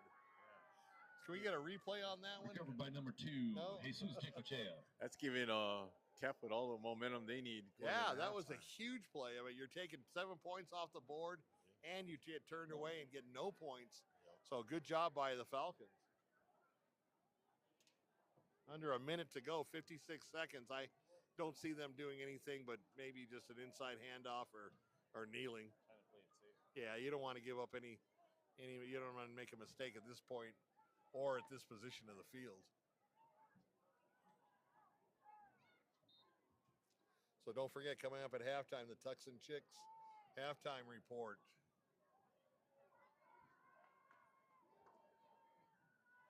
So we're in the shotgun. And Ford's back to pass. Now flushed out of the pocket, and he's going to go down on a sack around the 26 or 27-yard line. Brought down by number 42, Angel Boy-Armenta. I was kind of surprised by the play call with no timeouts, and you're not really in good field position, and he was back to pass. So quickly up to the line go the Falcons. 28 seconds and counting. Forward once again, sack number 2, back-to-back sacks for the Red Wolf defense. And they're probably going to just let the clock run again on the play by number 42, down to the halftime. I don't see them really snapping another ball. 2nd and 14. And that's what they're going to do. So at halftime here at Waldon Grove in the town of Sahuarita, the homecoming Red Wolves up 21-7 over the Catalina Foothills Falcons. You got to change out.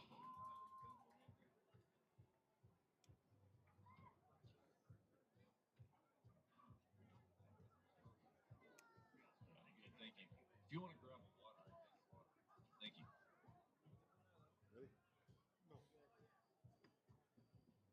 A big thank you to our music program sponsors, Cope Community Health Incorporated, Arizona Family Restaurant, Dr. Jaws Orthodontics. All right, Rancho welcome Serena back. Self-Storage and Halftime RV. here in Sahuarita, Walden Craig's Grove High Crane and School, Services. where the Red Wolves Raising Cane's Chicken on Fingers. homecoming, leading 21-7. We'll probably have an extended halftime due to homecoming and honoring the seniors. Ramon will be right back, but we'll go ahead and start it off. The halftime report brought to you by Tucson Chicks at Grant and Craycroft, southeast corner. It's in that shopping center with the Choose Fitness and the Ross Dress for Less. Of those of you who are familiar with the area, it's the old Burger King building, as a matter of fact. But I'll tell you, they do, by far, have the best chicken sandwiches in Tucson. Forget Chick-fil-A, forget Popeyes, McDonald's, or all that. you've really got to try it. And we will challenge you to go try the chicken sandwiches at Tucks and Chicks. And the nice thing is it's also very economical, very family friendly. Their chicken sandwiches are from $6 to $9, so it's not going to break the bank if you decide to take the wife and kids out with you. Once again, they do have wings. They have a lot of different sauces, a lot of them that you would not see at a regular wing place. They've got these chicken tenders that are huge. I made the mistake. I can eat a lot, and I made the mistake of ordering 4 of them one time, and I had to take 2 home. I mean, these just are gigantic chicken planks, or whatever you want to call them. So just remember, check out Tucks and Chicks at the corner of Grant and Craycroft. So 21-7 here at halftime at Waldon Grove Red Wolf Stadium. And it started out crazy. I mean, Walden Grove kicked the ball off. They won the toss, and they will be receiving the third quarter kickoff when we resume play. But they kicked it off to Catfoot. I believe Catfoot went 3 and out. Please welcome Went to the field, back to Walden Grove cheer. after a really short punt. It was kicked sky high in the air, but not a lot of distance. Walden Grove picked it up with a short field. One play from scrimmage, they were in the end zone on a great pass play by Caleb, and that put them up 7-0. Layton with just a monster first half with his, not only with his arm, but just calling the plays. Robert Cash has just run roughshod in the running game for Walden Grove. And before we go any further, I just need to make this announcement. We do not own any of the music that's being played over the public address system. Our goal here is to describe the action on the field. We are not here to steal anybody's music. So with that being said, Catfoot also showed a lot of resilience. They showed that they can move the ball as well with their quarterback, and they only got 7 points, but at the time, that was putting them right back in the game, even though Walden Grove had scored 2 touchdowns.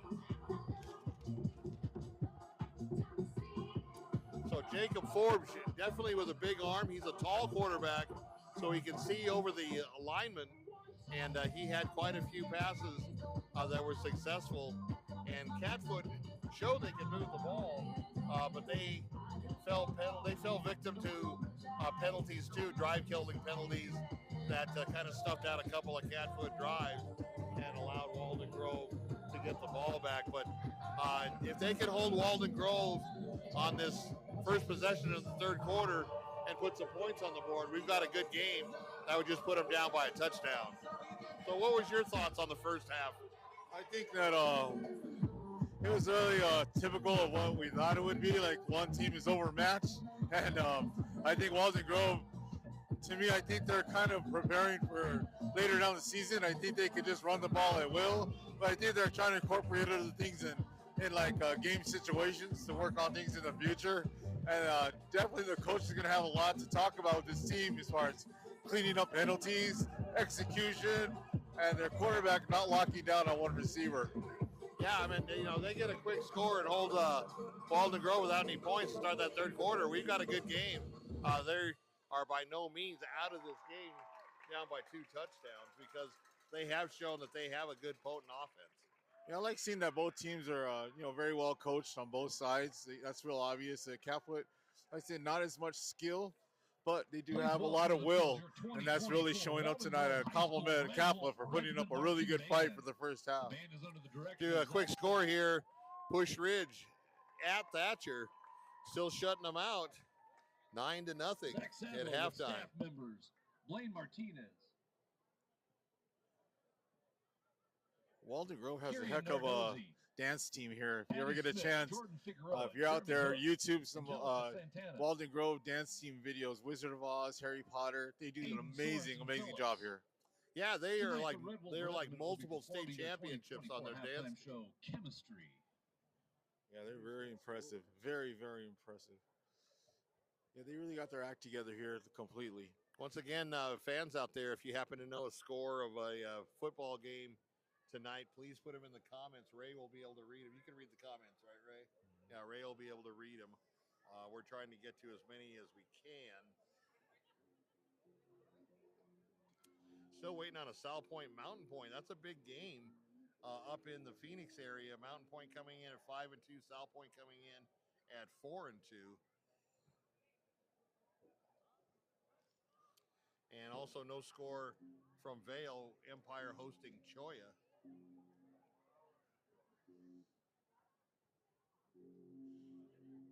I like how Waldon Grove is having their homecoming later in the season. It's really strange. Go around the city and they're having homecoming like in week 3. I'm like, really? Yeah, It's really, when did that start happening? It's very strange. Exactly. And CDO all over Pueblo at halftime, 28-0. CDO coming in 4-3. Don't let that 4-3 record fool you. This is still a good team. They are the defending state champs in 4A. They did lose a lot to graduation, but Coach Scott McKee is a good coach. He's got them playing well and up over the Warriors 28-0.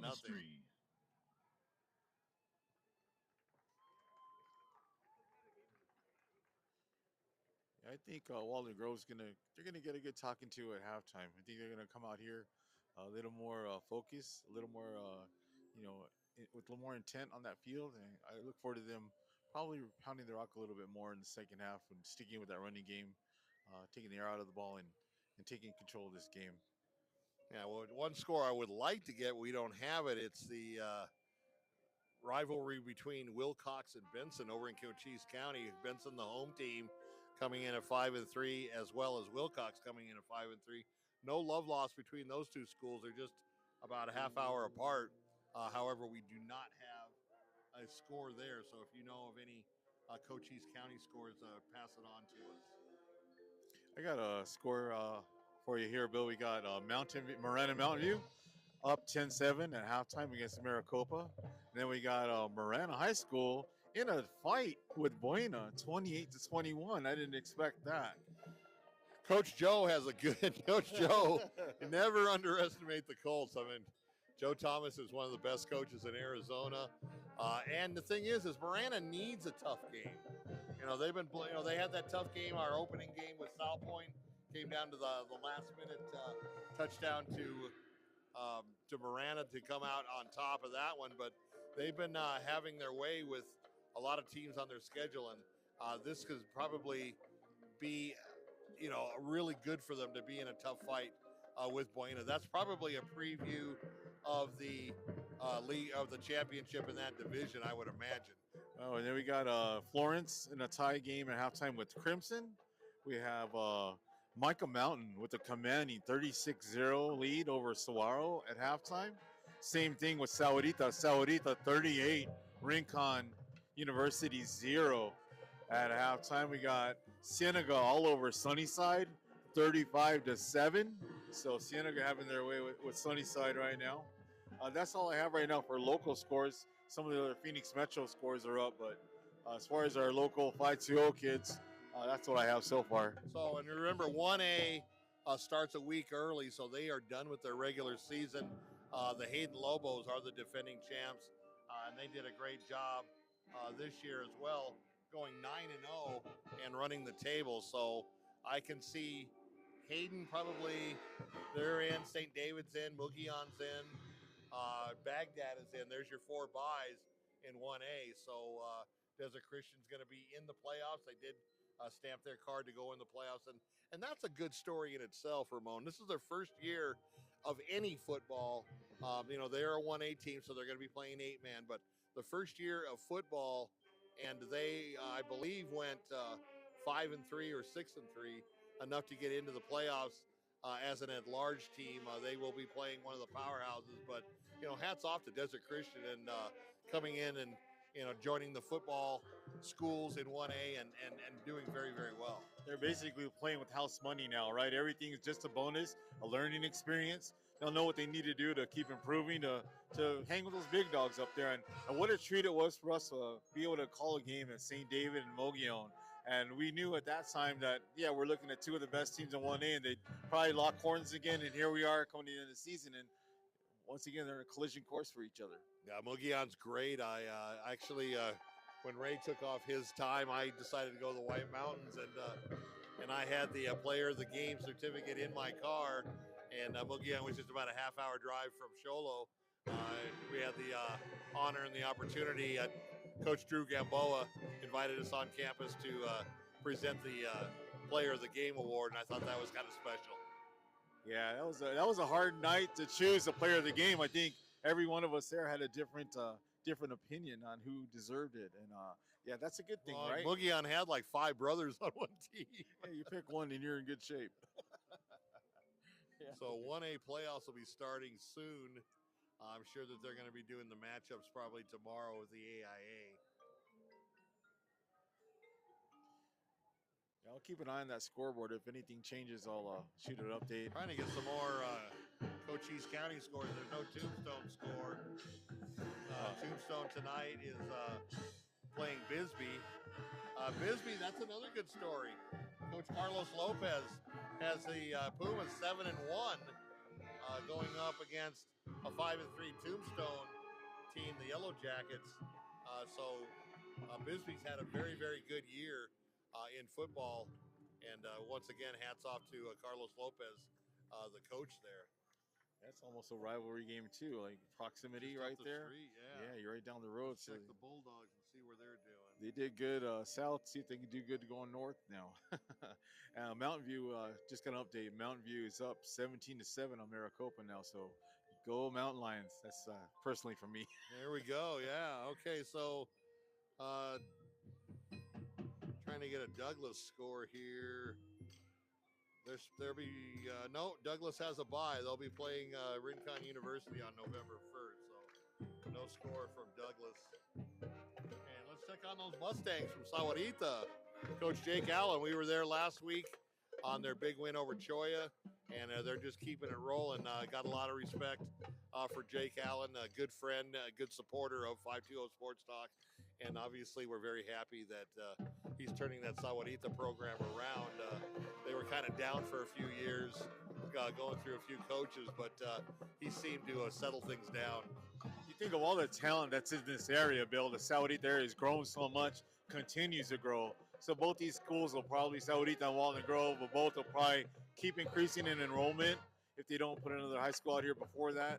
And it's a credit to both programs to field such good teams on we're basically splitting the talent in half. So that's really kudos to both programs. Indeed. And you want, if you're the Sahuarita School District administrator or the head of the athletic department for the district, you want both schools to be at the top of their game. You want to develop that rivalry, even though they're in different leagues, but it's still, I'd love to see a home and home Sahuarita, Walden Grove. Same thing goes for, I'd like to see a Micah Mountain Cienega rivalry matchup. Yeah, same thing. All these outer line market programs, you mentioned Micah Mountain, Cienega, Empire. They all have to divide that talent, and all of them find a way to be successful. So, like I said, a credit to these programs for making it work with new families, new growth, and that's a big disadvantage for the inner city programs in Tucson things aren't going so well for them because old families, not a lot of new families. So, unfortunately, like the older traditional schools like Catalina, Santa Rita, Palo Verde, Rincon, yeah. And they have to push through, do the best they can, and coaches always have to fight uphill. And that's one advantage of being like in these newer type communities because you're getting an influx of, young people and young families. Plus, you've got brand new facilities. That's a big draw for somebody, especially since they have open enrollment. Here's a score from Vail. The Cienega Bobcats all over the Sunnyside Blue Devils, 35-7. That game is at halftime.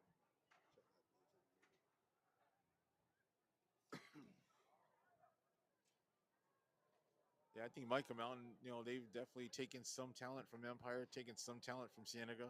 It's good to see Cienega kind of on the rebound and learning to adjust with, not having the run of the lot there.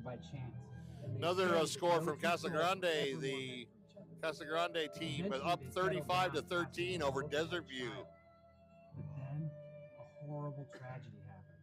When I was at the castle, I could still feel their powerful love. They say it's as if a soul is still trapped in the ruins themselves. The legend is wrong. It was only the wife that died. Oh, look at this one. 28-28, Marana and Buena. Still in the second quarter, though. A minute left till halftime. That's 56 points in the first half. I hope you folks at home took the over. That's a barn burner. Wow. I know Ray took the over. So. That's actually the marquee matchup for tonight in Southern Arizona is that Buena Marana. Marana in the open division and actually ranked number 1 in the open division, which is great kudos to Coach Stewart having a Southern Arizona team in the open division with all other Phoenix teams. South Point is still just on the outside looking in those top 8 spots in the open division. I believe they're like 11th or 12th, but they need to come up and make a big win tonight to help their strength of schedule and to get a better ranking. Here comes that dance, the volunteer dance squad that Waldon Grove can flex. Man, these kids are good. They're so dedicated, so amazing. Love watching them. I have an update. We got Bisbee and Tombstone. I got Bisbee up 21-18 over Tombstone at halftime. All right, so Bisbee, the Pumas, rolling over Tombstone. Like we said, that's a rivalry game. I mean, they're only 25 minutes apart or something like that. Yeah. So Tombstone coming off a big weekend with Eldorado Days last weekend. I didn't get a chance to make it down. I was actually in your neck of the woods. I was planning on going to Tombstone, but you know what? I had the dogs with me. Obviously, can't go to Eldorado Days. So we just took a roundabout drive. We went through Sonoyta, stopped there, got a quick bite to eat, went over to Patagonia Lake. I saw the turnoff for where you go to your ranch. I had no idea before that where it was. And then we went up to Madera Canyon to the picnic grounds and then back home to Marana. So it was a lot of fun last Saturday, although we didn't stick to our original plans of going to Eldorado Days. Yeah. It was a cool morning that morning. It was 34 degrees in Santa Cruz County that morning. Dracula's daughter. Kind of funny. I have those of you who know me, I have 4 rescue dogs, and one of them is a cow dog. And so we pulled over when we were leaving Sonoyta going to the lake, and I saw some cows in an open field. So I pulled over, opened the doors, thinking Leonard, my cow dog, would go and try to herd him or do something. It was my boxer that went out and started chasing him. That's great. And it is her first birthday today, so happy birthday to my dog, Raven. Happy birthday. I love what you do there, Bill. You've always continued ever since I've known you, you always have a stable of rescue dogs in your home, and kudos to you for doing that, man. It takes, every dog deserves a great home like you provide.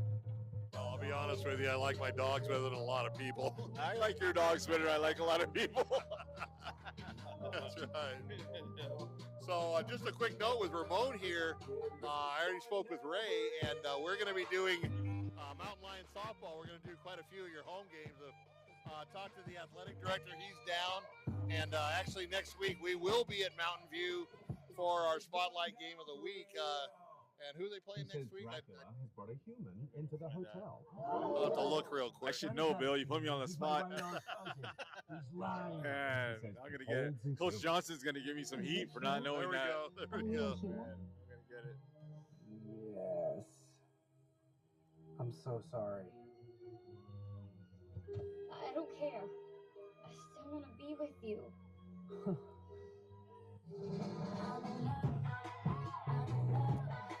Oh, yeah, it's going to be Tucson High. That's going to be a great game. Tucson High is actually the surprise team of Southern Arizona. Coach Zach Nevilev is doing a great job at Tucson High, and that's our Spotlight Game of the Week. Can you sign my torch? And Tucson High has gone through their share of coaches in the last few years, so hopefully, they can get some consistency going there.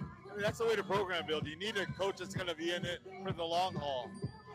Yeah, Tucson High 5-2 before tonight, and Mountain View 4-3. But if they pick up that win, they're 5-3. Let's see if they can hold on.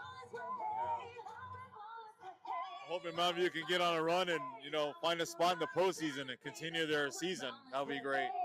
Well, that's one thing I like about this Walden Grove team. They are starting, if you look at the schedule and look at the scores of their schedule, they are definitely starting to peak. I meant, let's just go back to the end of September. They beat Desert View 30-8, followed that up by beating your team, Mountain View, 31-6, and then the beatdown of Saguaro, 72-27. Wow. And they followed that up with a 48-zip win over Pueblo. So, here tonight leading Catfoot by a couple touchdowns, but they're starting to turn it on, and that's what you want. You've got a couple games left, and you want to fire on all cylinders. And, as you said in the first half, that's something that, the silly penalties and stuff, you've got to cut that out because you can't be successful in the postseason playoffs when you're killing yourself, especially drive-killing penalties. Yeah, and then those unsportsmanlike penalties, right? Those are the ones that you absolutely can't tolerate. Holding call happens, it happens. There's holding on every call, on every play. That's right. There's holding on every play. Yeah, and it doesn't matter if you make it obvious or not. But when you get those mistakes like a personal foul that's hurting your whole team, you just had momentum, things of that nature, like you can't have that in a big game at any point in the game. No, you're exactly right. As the teams are back on the field now, doing a little stretching before the kickoff. Once again, Walden Grove will receive the ball as a result of winning the coin toss, and they deferred in the first half, already up 2 touchdowns. And that's what makes that defensive stop by Catfoot late in the second quarter so much important. I mean, they took points off the board. The score should be 28-7 and all Walden Grove, but with them taking the points off the board on that penalty and then Catfoot stopping them, Catfoot's in this game. They just need to put some points on. I think in this first series, Walden Grove getting the ball, I think they need to force a 3 and out. That will give them a lot of momentum and then see what they can do. Like we said, their quarterback, Ford, is doing a fantastic job. Tall quarterback, good arm, Jacob Ford, and I expect a good second half. Yeah, they could have scored on that long pass play at the end of the half where he was just not on the same page as his receiver. He led the receiver to the outside. The receiver broke inside. Just a classic miscommunication. But if they're on the same page, if they can do that at halftime, get on the same page, they can come back to that play again because it was there. No, it was definitely there. So buckle up, grab your popcorn, grab your beer, your soda, whatever you want to snack on. We got 2 quarters of football left here on our Spotlight Game of the Week. And we want to thank Tuxton Chicks for the halftime report. Our other game time sponsor coming up on the post-game show is Bianchi's Italian. And actually, I was there last night on a show with the 10U undefeated Tucson Soldiers of Tucson Youth Football. Go Soldiers! Great kids, great Tremaine Bondurant, the former U of A player. He's involved in that organization. He coaches a different team. His brother coaches the 10U, and just a great coaching staff, and better yet, a lot of good parents, because we know with youth sports kind of being cliquish and drama and all that, parents can make or break an organization. And I'll tell you, the Soldiers parents are very, very supportive, and they just love to see their kids play. I really like the culture they're building there. I like the mentality. I like how they take kids that maybe were cast off in another association. They bring them in, they coach them up, and they're getting the most out of them. That's half the battle right there. Exactly, and they're a first-year team, kind of a split off of another team. So they, if you have that kind of success coming in your first year, you've got something magic going. Just before we get to the kickoff, I want to do a quick program note. Ray and I will be at Desert View High School. Well, he'll be there all day tomorrow. I won't be there all day tomorrow, but I'm going to show up for the last 2 games at 4 and 6 for the Arizona Sonoran Youth Football League, their city championships tomorrow at Desert View. So if you have nothing going on, check out the Stars of the Future. I mean, especially that 13U game at 6 o'clock. I mean, those kids are going to be playing freshman football next year. Okay, so Falcons lined up, ready to kick the ball over to the Red Wolves. And here we are. And Not a good way to start the game. not another good way. No. So Waldon Grove kicked off to start the game, kicked it out of bounds, and Catfoot returns a favor on the third quarter kickoff, and the Red Wolves will have a 1st and 10 at the 25-yard line. It just made the job a little bit tougher. We'll see. Like you said, it's up to them on this drive right here. Set the tone for the second half. Yeah, I'm looking forward to seeing what Coach McKinstry told them at halftime. I don't know if he's a fire and brimstone coach or a come to Jesus coach, but I'm sure that there were some adjustments made. We'll see what the Falcons do here on this first defensive set. So 1st and 10 for Walden Grove at the at the 35. Yes. As a result of the penalty, working with a shorter field. Let's see what happens.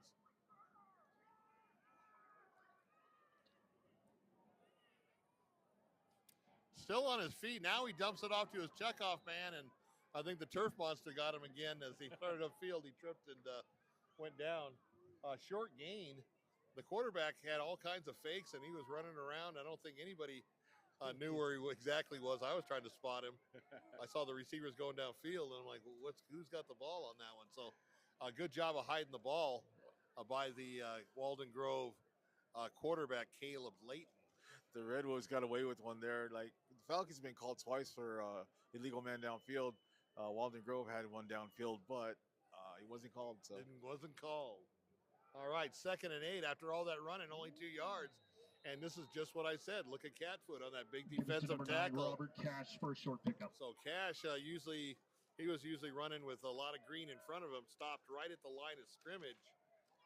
And it's going to be 3rd and long for Walden Grove. That's the second big tackle by Sean Brown, the defensive end. He caught Cash from behind, and this time he stood him up and put him backwards. Exactly. So 3rd and 8 for Walden Grove here on the opening drive of the third quarter. Layton rolls to the far side. He's going to throw it down and a little short. Skips it. So just what we said at halftime. Boy, we should have brought the crystal ball or had a Pass intended to number 3. a bug planted in the Catfoot locker room. But 3 and out for the Red Wolves, and that's exactly what Catfoot needed. There was holding on the offense there, Bill. Looks like, I'm sure they'll decline it, but even if they would have got that pass away, once again, a mistake rears its ugly head and goes against Red Wolves. Exactly. They're taking it. I would have declined this.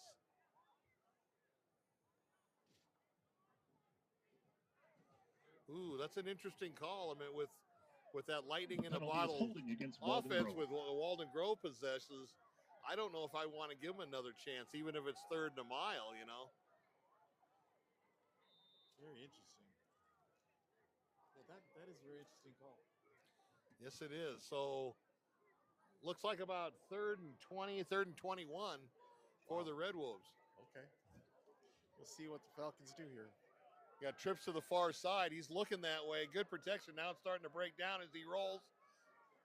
And he's going to run out of bounds and well short of the first down. So once again, Catfoot comes up and did their job, forcing Walden Grove to punt on the opening possession here in the third quarter. 4, Caleb Layton brings up 4th down. It ends up bringing up the same situation as if they would have declined it, but they did have the risk of letting them convert. So yeah, that was a strange call. I think I would have declined that penalty, but that's probably why we're up here and we're not down on the field coaching.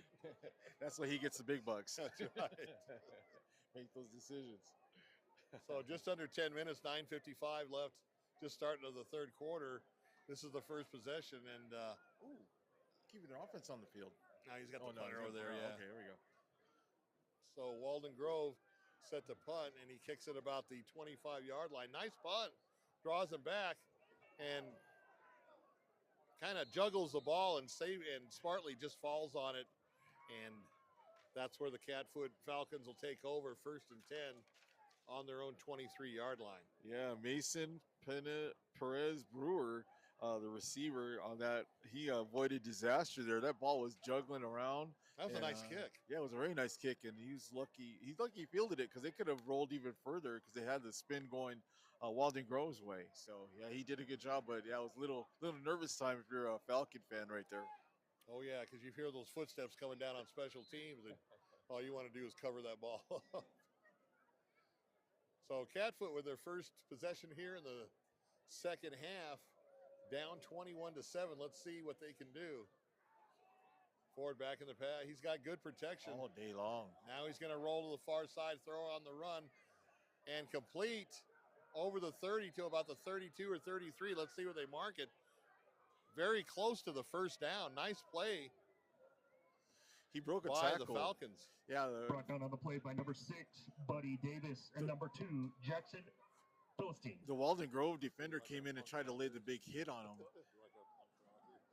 He tried to lay the big hit on him instead of wrapping up, and it gave him additional 3 yards after that missed tackle. So it's one of those things the coach can build on that as a Walden Grove coach. You're like, hey, just make the simple tackle. Don't go for the big hit. Exactly. I mean, athletes today have such incredible balance. Everybody's looking for that Sports Center highlight instead of making the tackling 1-on-1 play. So 2nd and a yard, once again, almost a free play, but they're going to go conservative and just go on an inside handoff up to the 35-yard line, and that'll move the sticks. That's going to help Ford out because they have to honor that run. On the play by number if they just drop back, it just puts so much pressure on Ford to deliver on every play. Or you give them a play off and you let the running back take the load a little bit and help Ford out because, I mean, I know he can do it, but it's just a good tool to help him. I'll tell you, if Catfoot puts 7 on the board here, it's a new game. Yeah, and then I think they had that field goal they missed that got blocked, so it'd be even closer. Ford takes it himself, goes up the sidelines on the far side, and still on his feet, close to a first down. What an effort by Jacob Ford. Design draw, Bill, and that's the same play almost like they scored on in the first half. It was without the fake. It was just a straight quarterback draw. So that's a halftime adjustment. Knocked down on the play by number 44, Paul Delgado. So Delgado stops him, but not before he gets a first down. Oh, no, they're going to mark him just short. So 2nd and 1. This is their second consecutive 2nd and 1. Do you look downfield here? Now you got kind of like the yeah, especially after play action. If they expect them to play. be conservative again, that'd be a great time for play action because they're going to have those linebackers sucking up, and it should open up some lanes in behind them. Linebackers moved up on the ends, and here they come with the pressure. Ford's got a man open, but overthrows him. I would like to have seen a play action on that particular play. They just went straight drop back on there, and there's no disguise, no mystery, and you don't hold those linebackers. Yeah, Seifert was the intended receiver. The ball was not anywhere where he could catch it. Once again, Seifert, a very tall receiver, and that's the advantage that Catfoot has, that they have those tall guys on the edge. And, you're going up against, normally you don't have a tall corner because, you're going to give up speed. But we'll see what Catfoot can do here on 3rd and 1. They just need to pop it across. Just another inside handoff, but hit the hole hard and tackled right at midfield. He almost busted that one, Bill. He sure did. One tackle away.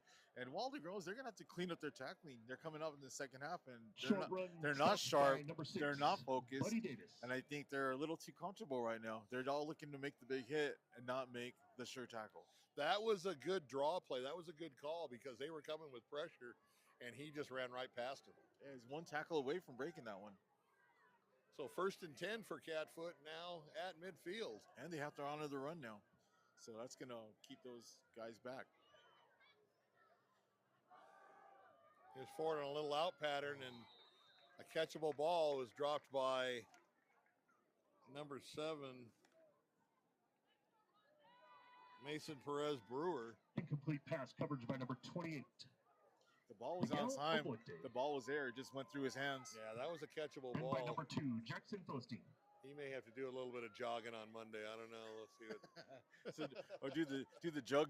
He'll be there doing the jug drill, like That's right, catching the ball. We'll send him up. You catch 100 balls before you eat lunch. That's right. So that incomplete pass, 2nd and 10 now for the Falcons. Single back out of the shotgun, just a handoff up the middle. And he got decent amount of yardage. It looks like he got 4 or 5 yards. That's the thing that you're looking for if you're the Falcons. Just positive yards. Positive yards. You don't want a no gain or negative. Like if you're just getting positive yards on every play, you're setting yourself up for 3rd and short, 4th and short. Or if you can't take those plays where you're losing yards or gaining no yards. So if they just plug away I think they're going to be in good shape. Exactly. 3rd and 5, so definitely a manageable 3rd down here for Catfoot, but you want to definitely convert this. You don't want to drive 20, 30 yards and have to give it up. Oh, here's a pressure from the Waldon Grove defense. He's got a man open and just overthrows him. And I've noticed here in the pass attempts that Ford has made, he's throwing the ball high, which means pass coverage by number he's 6. not necessarily Wiggins. following through on his arm motion, and the ball's sailing on him. Even though you got a 6'2" receiver, you don't want to have them to climb the ladder more than they have to already. So 4th and 5, but once again, ball in Waldon Grove territory. So we're in 4-down territory here, and I like that. I mean, old school football, like when you and I were playing, they would, we're going to kick it, automatic. They wouldn't even think about going on 4th down. But this new breed of football, they like to take chances. Analytics. That's what it's all about. Play action fast. He's wide open. Looking. He's wide open down the field. And there it is for a Waldon Grove touchdown. Catalina Foothills touchdown. Or excuse me, Catalina Foothills touchdown. What did I say? They stop Walden Grove on the opening possession. They come back and put 7 on the board. We got a brand new ball game, 21-13, as Catfoot Ford with that great play action froze that linebacker and allowed the receivers to get downfield, and then just, I don't know what the free safety was thinking about, but he wasn't playing center field and got caught getting sucked up on that play action. Peeking in the backfield. Exactly. So with 6:30 left here in the 3rd quarter, we've got a brand new game. Yeah. And Catfoot trying to make it 14 to make it a 1-possession game. Yeah, give Catfoot a lot of credit. Sticking with the run, Bill. Sticking with the run. He was wide open, too. Yeah, that play action works when you stick with that run and keep that defense honest. You don't see this very often. Catfoot with a left-footed kicker.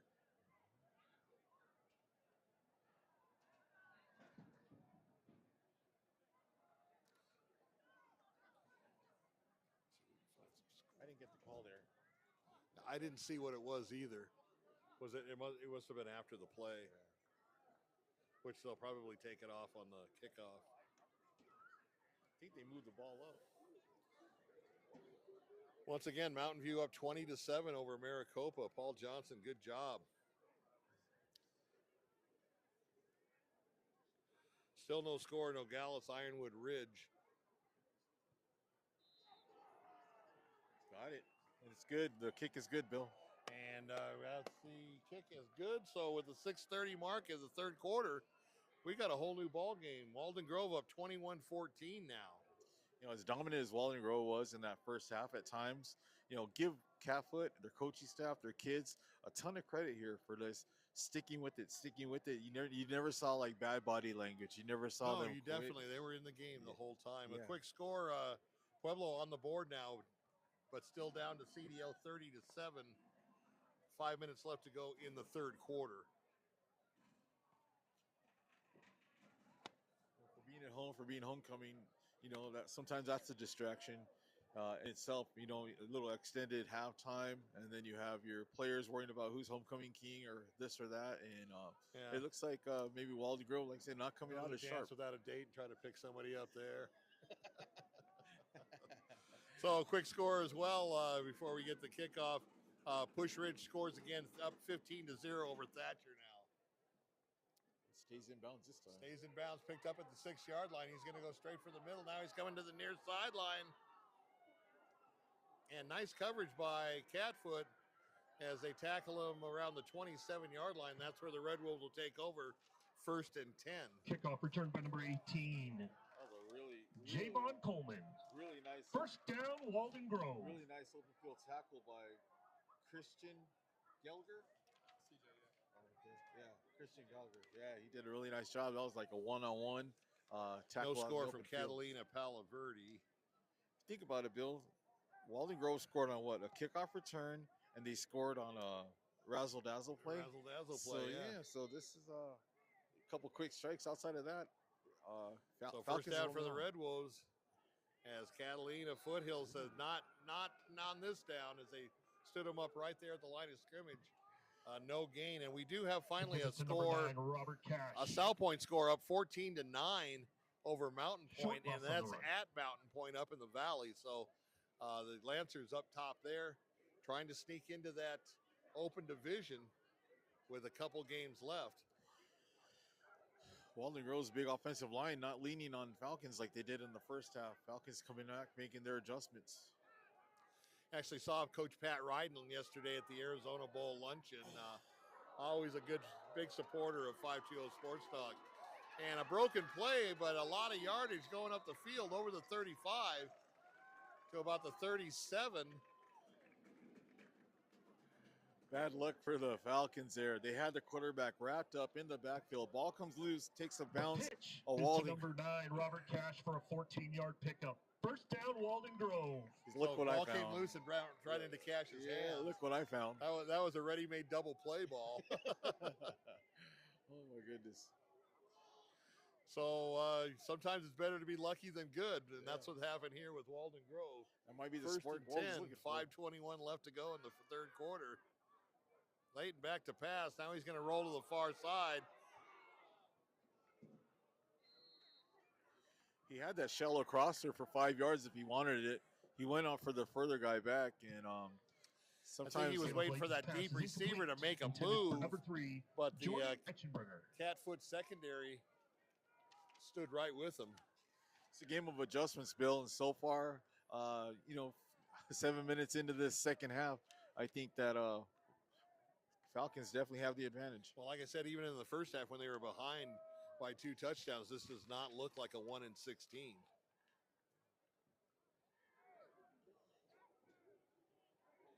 It's good football with it. So 2nd and 10 now for the Red Wolves after that incomplete pass. Motion going away. Now you got trips on the far side. He's looking that way. He's going to fire. Nice catch and a nice run after the catch. He didn't have any blockers, but he's still got an extra 5 yards, and he's close to the first down. A nice play by Waldon Grove. It's probably his best. Penalty on the play, but the pass was complete to number 18, Javon Coleman. Probably his best pass of the night. He was real decisive. He fired it in there with no hesitation.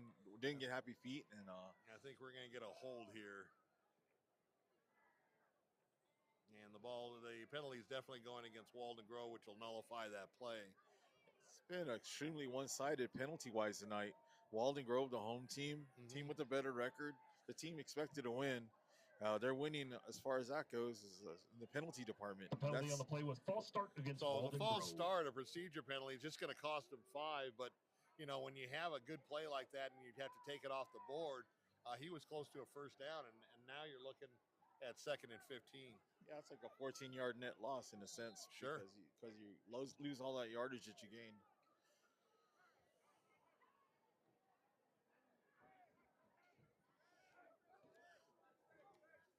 Falcons coming in with a 5-man front. They drop back into coverage. So incomplete pass by Leighton. It's a tale of two halves, Bill. Like the whole playbook was open for Walden Grove in the first half. Everything was working. Everything was Leighton's working. pass is Passing, incomplete, running. intended to number And now 14, it seems Eli like the White. offensive play calling has gotten a little bit of a funk. They can't really establish anything. The run game's gone away. Well, I think Pass they need to game. go back to cash. I think they need to pound it in there and then reestablish that run game. But definitely the front line of Catfoot is stepped up so far in this third quarter. Leighton back to pass. He's running out of time. Hit as he throws, and the ball is incomplete. He didn't have anybody in the area. I don't know who he was throwing that to. Intended receiver was number 14, Eli White.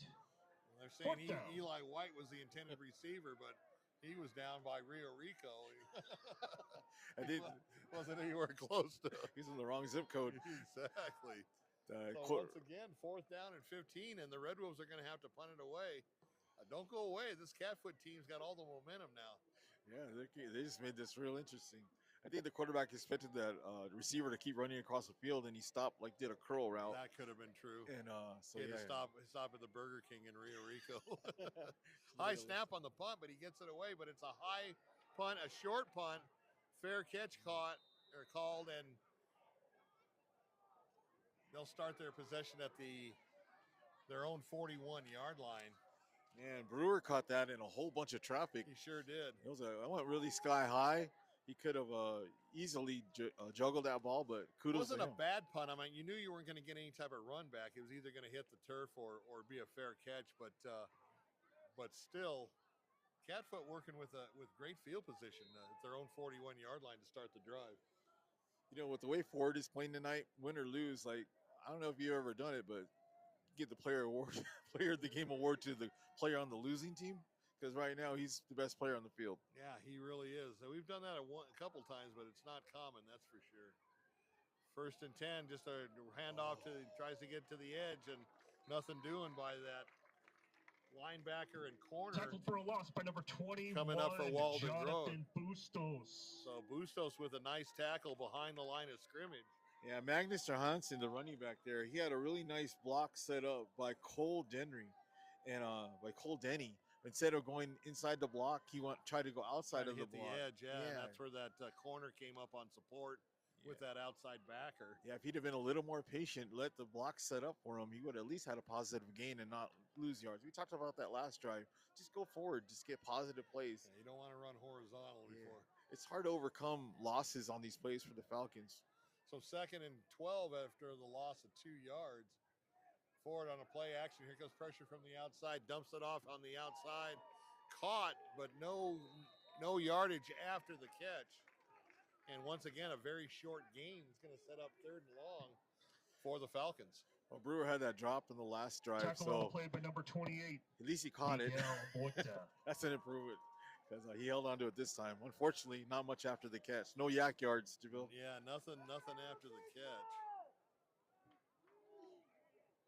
They give him a pretty decent spot because it looked like he had no gain, but the 2 yards they lost prior and then the 2. So it would have been a decent game if they wouldn't have lost yardage on that first play.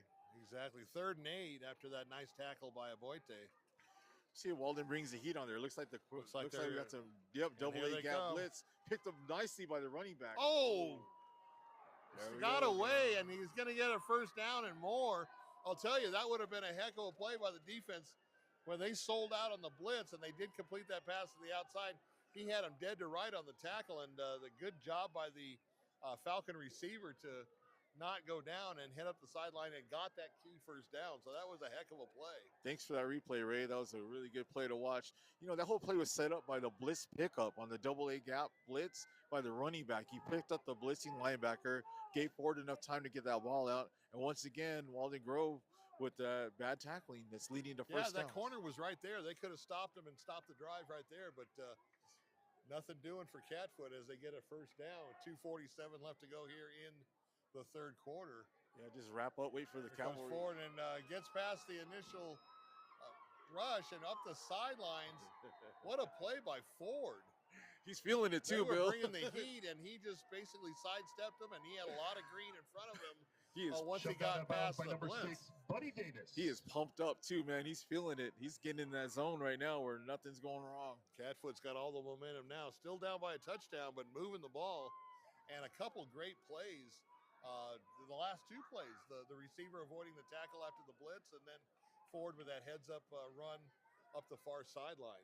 Yeah, so it's pick your poison. If you call that blitz, they're bringing the heat. They brought the heat the last 3 plays. They got burned on that one. Yeah, they got burned on that one too. So see if they could play coverage here. If they keep bringing the heat. It looks like they're playing coverage on this one. So 1st and 10 for the Falcons. Ball on the 25-yard line. There goes Ford again, using his legs, calling his own numbers. Gets inside the 20 to about the 19. Quarterback keep tackled by number 99, gain Stephen of 6. Valdez, and number 11, Levi Moeller. So you pick up 6 on a 1st down, and that opens up your whole playbook. That's what it's all about, just getting those positive yards on 1st and 2nd down, setting yourself up. And then the defense, they don't know what's coming now. You know, is it going to be a run? Is it going to be a pass? Is it going to be a run by Ford? So Falcons are in the driver's seat right now. Coming up on the 2-minute mark here in the 3rd quarter. 2nd and 3 after that nice 7-yard gain. Ford back. He's got good coverage, but he decides to roll to the near side, throws it right in the middle, completed.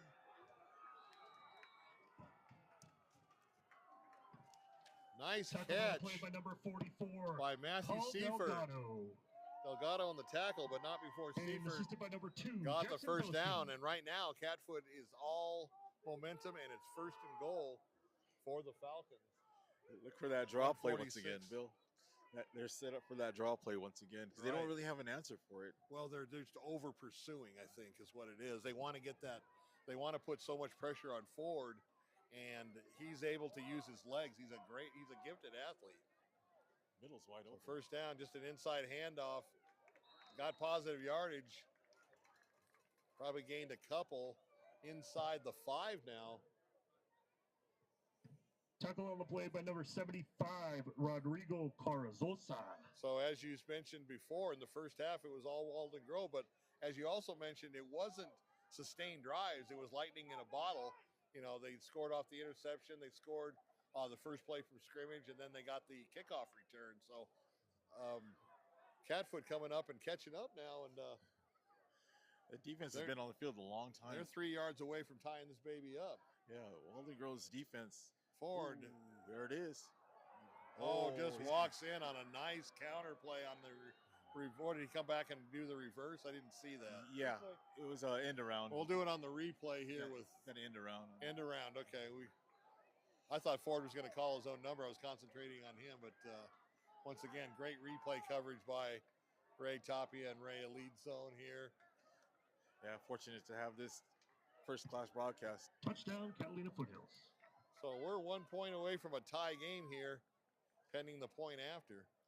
You know, the person who scored the touchdown there for Catfoot was really lucky because he gave a little wave to the defenders as he was going into the end zone. It's almost like a taunt.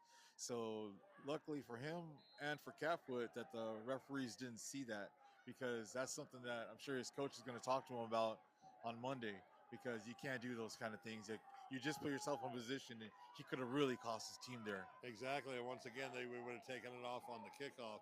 The point was good. So now we're looking at 21-21, 39 seconds left to go here in the third quarter.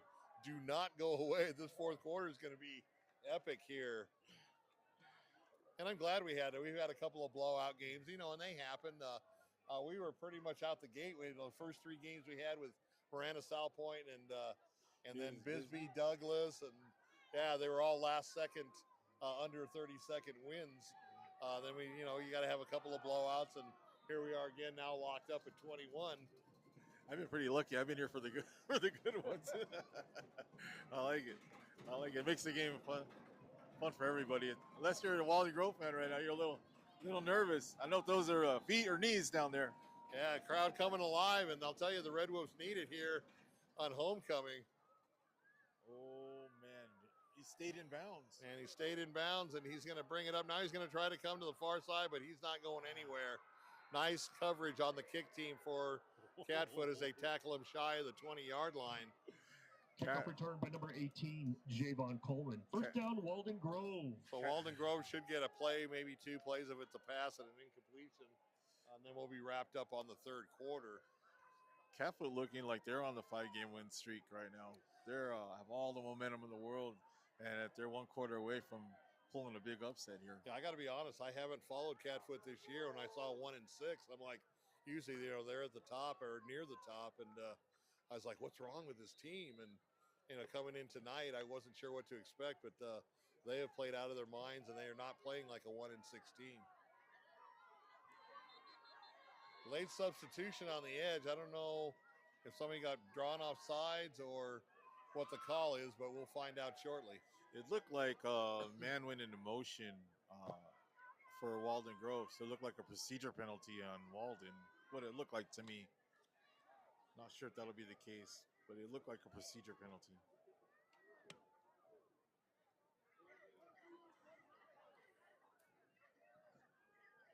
Illegal substitution.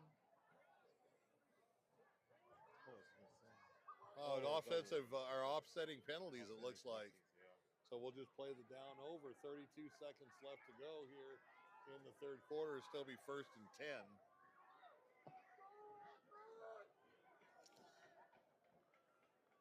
Once again, great job by Ray on the camera and audio and video. I mean, first class all the way. So 1st and 10 for Waldon Grove. Layton back to pass. Oh, Now he's got flushed out to the far side. He's going to dump it off to his checkoff man. Good catch and a nice effort after the catch. He's still on his feet across the 40 to around the 45-yard line. Number 16, Kalen Scholes. First down, Walden Grove. So Scholes with a nice effort after the catch. And I'll tell you, Waldon Grove needed that. You know, to go out, and that would have been the end of the third quarter, and to go out with scoring no points in that whole quarter after dominating in the first half, that was definitely a big play and a big pickup on that first down for the Red Wolves. I don't know how Layton escaped that pressure. Looked like he was in the grasp, and next thing you know, he came out the other side of it. Inside handoff. Here goes Cash again, I believe, over the 45 to about the 44. And that's going to do it for the third quarter here in Sahuarita at Walden Grove High School for a short pickup. on homecoming night. That's the end of the third quarter. So don't go away, like we said. Go refill your beer, your soda, your water, your chips, your popcorn. And we're going to be back for 12 more minutes of this. And maybe more as this game's going on. Could have overtime. Oh, this is a good game. Well, like you said, Bill, that last play for Walden on that basically a broken play, that was a big momentum because everything had been going. Everything was going Catfoot's way, and that was a big change of. I don't want to say Walden Grove's got the momentum, but it stopped the momentum, because had they not gotten that play, once again they would have given the ball up. Yeah, it stopped the bleeding a little bit. I always like having games down here, Rio Rico, Sahuarita, Walden Grove, because on the way up I can stop and get a couple of BK hot dogs on the way. I should probably say that they're not a sponsor, but we'll see. We'll see if I can work some magic on the way back. Free plug if you like BK. Exactly. Or I could go to Bianchi's. They're open late on weekends. There you go. Even though I ate there yesterday, it's always good. You got to get Wedo Canelo. He'll sponsor you. He's a good man. Once again, all the time in the world. Now it's starting to break down as he rolls to the near side. And he's going to run out of bounds. That's going to be an easy call. That's going to be an easy call on the sidelines on a late hit on the quarterback, and that's going to tack on 15 yards. Ooh. And another penalty. Ooh. You don't want this to be on Walden Grove because that'll offset them. That was a really big mistake on Khalil Azam. He's the one that hit the quarterback late as he was stepping out of bounds. That extracurricular after the play. I think multiple penalties. I think Walden Grove's going to be whistled for one, and that could just offset that whole play. And once again, you're back at square one. That was not a smart move by the Walden Grove players. My goodness. That's the first real mistake you can say that Catfoot had made all night, and it'd be something if they got nullified by one right back by Walden. Yeah. See if the officials are going to have to sort this one out. The white hat is going to be busy here. White hat's going to be busy. All right, here we go. See what he says.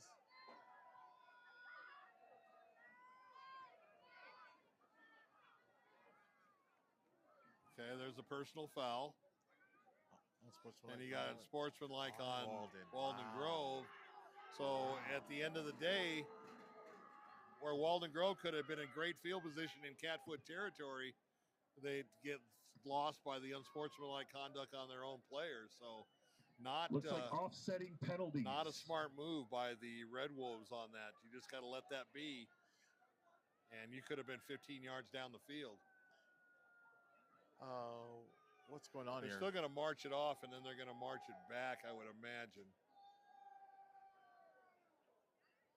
Because it was a spot foul, so. Wow. That's interesting. I don't know why they did that, because they're putting it basically the same place it was. And it's like. I was like, why is he marching it off? That's very strange.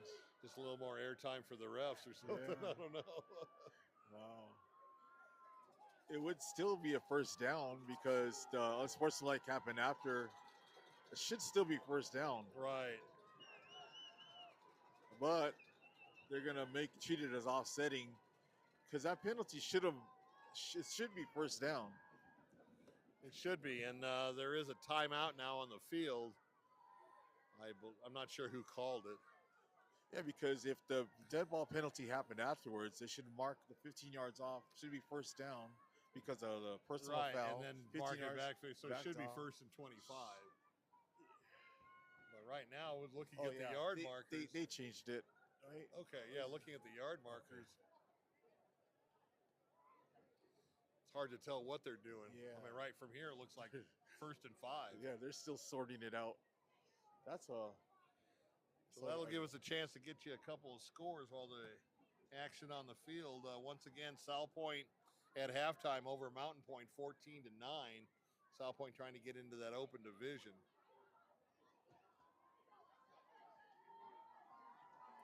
Once again, no score, Flowing Wells and Tucson.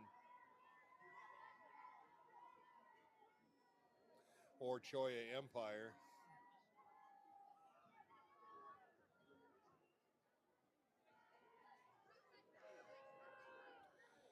Got first and something. They haven't put from Oro Valley, CDO just pouring it on 37-7 now over Pueblo. We do have first and 10 now, Bill. It is first and 10. So it is first and 10. Okay. First and 10, ball right at midfield, but had Walden Grove held their tempers, they could have had it on the 35-yard line. Yeah, we'll see if this fires Walden Grove up and gets. You want to protect your quarterback. I get it, but when you've already seen the flag come out and the quarterback's walking back onto the field, or the defensive player for Catfoot's walking back on the field, you don't want to sit there and say something or take a cheap shot at him or anything like that. I mean, you're already up 15 yards to the positive, and that's just undisciplined play by the Walden Grove players, and I'm sure that'll be addressed by Coach Noble this week. Overall, like for the whole game, like I said, Walden Grove still one-sided as far as penalties go, and they're at home. And they've had more penalties. They are the more aggressive team on defense, but Catfoot playing within themselves and doing a good job as a result, and you can see that in the 21-21 tie. Yes. So first and 10 here for the Red Wolves after they got that all straightened out. Layton moving to the far side. He's in all kinds of trouble. He just throws it away. And I don't know if he was outside the tackle box. No flag on the play right now, but Incomplete pass brings up second down. What do you think? I don't think he was outside the tackle box. I think he went straight back. Yeah. And it didn't reach the line of scrimmage. I thought that should have been a grounding. It didn't reach the line of scrimmage either. No flags on the play, though. Yeah, and it didn't reach the line of scrimmage. Unless they say a receiver was in the area, which I did not see. No, he was up at the Golden Corral on Valencia and Midvale. He was nowhere in sight. Is that a sponsor of the show? Yes, it is. Yeah. Drop snap. Layton running for his life, and he's got nowhere to go as he's tackled back at the 45-yard line. And that'll be third down and 15 now for the Red Wolves. Is that number 50 again? Third down. Was that number 50 again? Yeah, I'm pretty sure. Yeah, I think that's another big play by Sean Brown. That's the third big play he's had this game. Sean Brown's trying to take that spotlight player of the game away from Ford. Yeah, in the fourth quarter, you wouldn't expect two Catfoot players to be fighting over that award, but here we are. Unless you're Catfoot. We still got 11 minutes left to go. A long time in this football game, still tied up. But the Red Wolves looking at a 3rd and 13. Third and a country mile. Trying not to give the ball back up to that high-powered Catfoot offense. And he's going to be tackled from behind. And actually, I'm surprised he held on to the ball. He got pounded. That was a great tackle by Chaz Bennett. Chaz Bennett has a motor, man. That kid's been around the ball all also night. trying to get into the conversation for player of the game. Late sack on the play, fourth down. So Walden Grove, after opening up the game on fire, really has played rather subdued. And this is not the time to do that with 10:25 and counting left to go in the game. Fortunately, it's still a tie game, so yeah, neither team behind. Like you said, Bill, 2 lightning in the play, bottle scores. Otherwise, a little rugby kick from the Walden Grove kicker, and they're going to let it roll. It's going to roll out at the 22-yard line, and that's where the Falcons will take over 1st and 10. A little uncomfortable if you're Walden Grove right now, putting the ball right back into Ford's hands. Man, we could have been like, prognosticators? Hard to say. I'm gonna have to bring my crystal ball next time.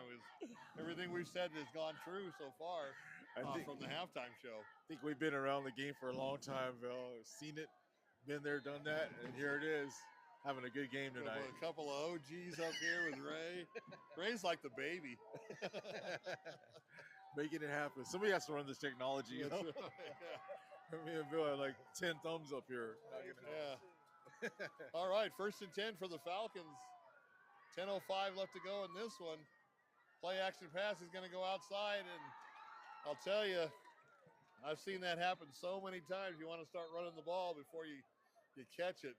And that's exactly what happened on that play. Cole Denny You have a penalty against Walden Grove there. Roughing the passer? Incomplete pass penalty on the play.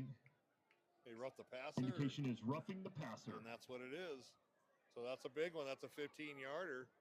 Man, once again, I have not seen an undisciplined Walden Grove team like we've seen tonight. This just continues to snowball for Walden Grove as far as these penalties go. Timely penalties as well.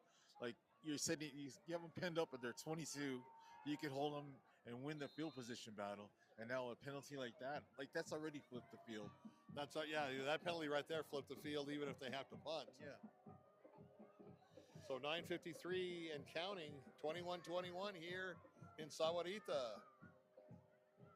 Ford back to pass, pressure coming. Gets the ball off, but closer to being intercepted than completed. That's the first real pressure he's faced in a while. They kind of sent the house and they got home. If you look at it, Bill, they're kind of set up for a screen, or they're set up for, like, if you look at the corner playing on the outside, right before the snap, he backs up like 10 yards, gives a huge cushion. Like there's a bubble screen, ISO screen out to the wideout is right there as well. So I'll tell you, Paul Delgado would like that play again. He should make that interception. But it's 2nd and 10 for Catfoot. Inside handoff. He's going to get stacked up after a short gain. We're probably looking at 3rd and 8. That would have been a good first down play there. Like right now, it puts in on Stephen Walden, third and long. By number 21, Jonathan Bustos. This is a big crucial play in this game right here, Bill. Third and long. Actually, now this could turn the tide and turn the momentum here. 3rd and a long 9 for Catfoot. They want to get that first down and keep the drive alive, but this is a big play for both teams. They got to hike it pretty quick here. They spent a long time. They spent a long time up to the line. Might be a delay again. They get it off in time. Ford on an outside pass, and once again hits the Walden Grove defender right in the hands. He couldn't hang on to it, but Catfoot will have to give up the ball nevertheless. But that would have been a nice interception and take the ball over at midfield. Pass will bring up 4th down. This is where that 15-yard penalty hurts you, Bill. We talked about flipping the field.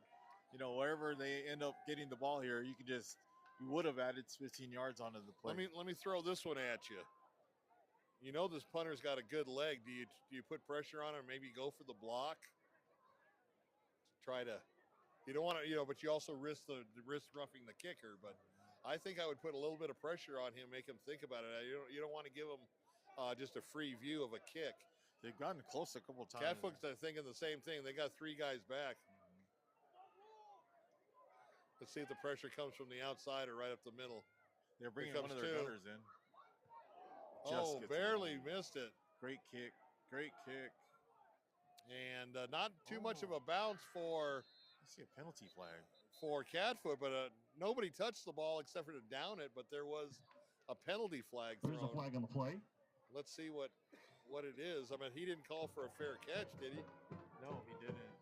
Well, even if he did, I mean, he just let the ball go and it bounced. I mean, that would be no penalty. Yeah, that's strange. Wow, I didn't see a penalty. I don't know what I did not either. I'm not sure what this is going to be. I was surprised he threw a flag. It's kind of Nobody saw it, but he threw it anyway. Or it was the opposite on that game, right? It was a penalty, I and think nobody this saw penalty it. is going to go on Nobody saw it. Catfoot if it is a penalty.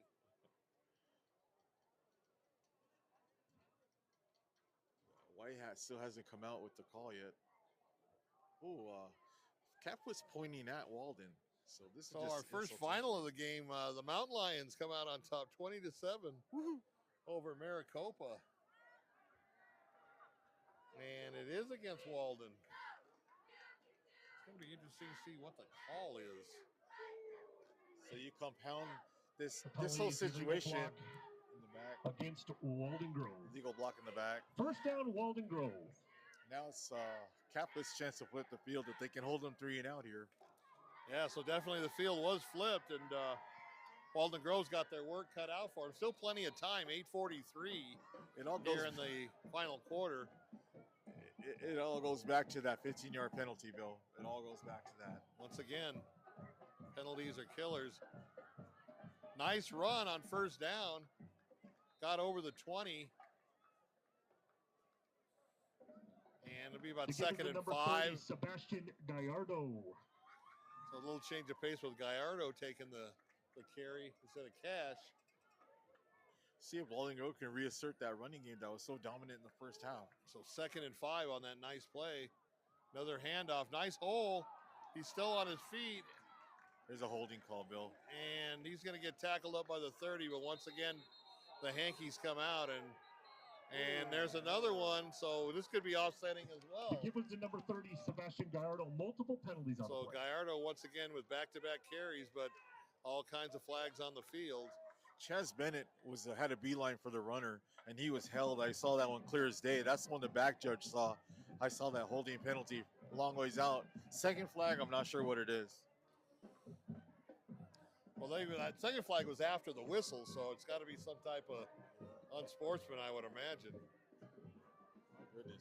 Once again, though, they're walking towards they're walking backwards if you're.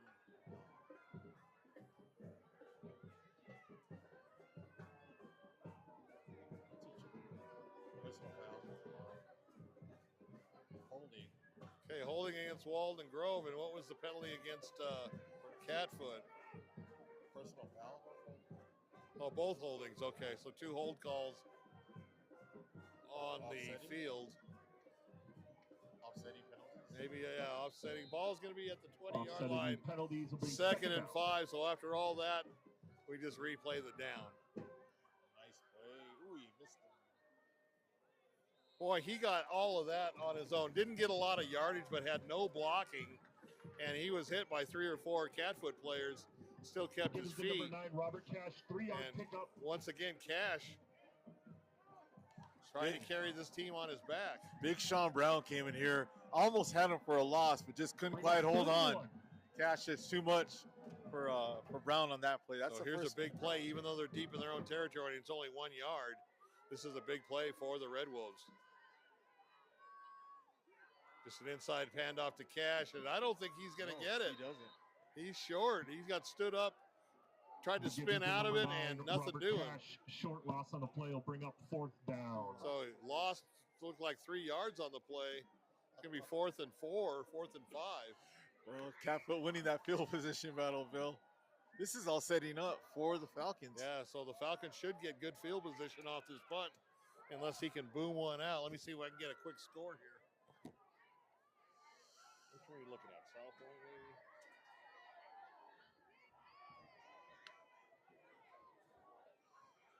Still halftime, 14-9, South Point over Mountain Point. Here goes the punt. High snap, he's going to get it away. Good kick. Fair And a catch. fair catch call. There's a fumble on the play. His And I teammate- think he recovered his own fumble, but that His- could have been disaster. his teammate bailed him out, Bill. Did he? Okay. his Yeah, teammate that bailed could have him been out. disaster for Catfoot. Number, is that 18? Wait, is that 18 or 10? 10. Okay. Number 10? Yeah, number 10. Alex Catuli. Can't read it. Alex Catuli? Yeah, Alex Catuli. He came out and bailed Brewer out on that. He called a fair catch, and his teammate totally saved the game for Catfoot right there. He's Johnny on the spot right once there. again, it's better to be lucky than good. Yeah. So Catfoot 1st and 10, and great field position on their own 46-yard line. It's gonna be a great 6 minutes of football here, Bill. Sure we do. 6:37. Great job. Great job. Handoff and carrying tacklers as he gets forward. Nice gain. He got 5 or 6 on that play. Give credit to the Tackled by Falcons number 42, sticking with the Boyer run all Minta, night. number 2, Sticking with the Jackson run all night. Sunshine. They never abandoned the run. That's totally paying off for them right now. I was on David Kelly's show earlier, kind of hyping up this game, and he was saying, he goes, it's not ready. It's not time for hoodies and stuff yet. Well, it sure is down here in Sahuarita. Yeah, Getting a little chilly. Fall is finally showing up. Forward, here's Charles' own number, gets hit hard, driven into the turf around the 45-yard line. He took a hit, but it popped right back up. Brought down on the play by number 21, Jonathan Bustos. Bustos with a big hit, under 6 minutes left to go now in the contest, or at least in regulation. Here's that situation again, Bill. 3rd and short. Do you go for the big bomb over the top, or do you just go conservative and try and get this first down? Got plenty of time. I don't know what coach is thinking. Do you run the clock and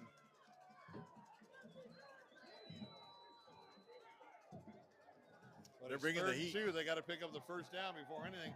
Here comes the pressure. Ford on the outside. He's going to get the first down and slides out of bounds around the 41-yard line. That got the first down by a couple of yards.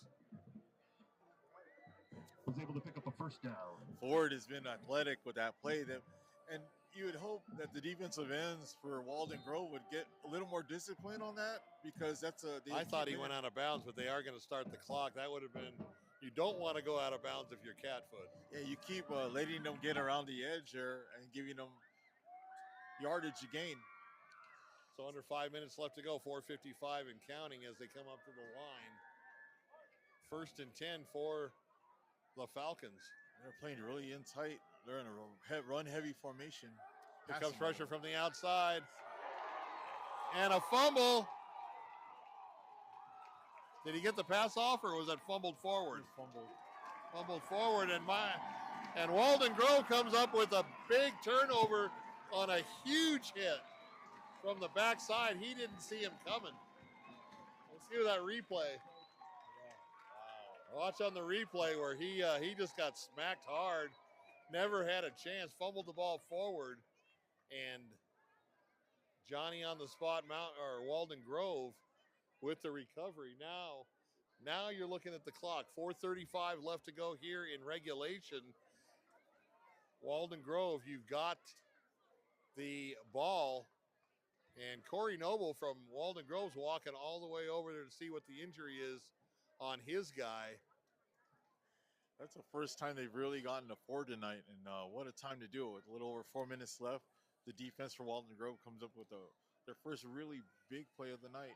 That weak side corner blitz, he covered a lot of ground to level Ford. Yeah, Ford never felt him. He never felt him. Ford's been pretty good about getting rid of the ball, but yeah, first time that was certainly not Ford's fault. It just a good play on defense by Walden Grove.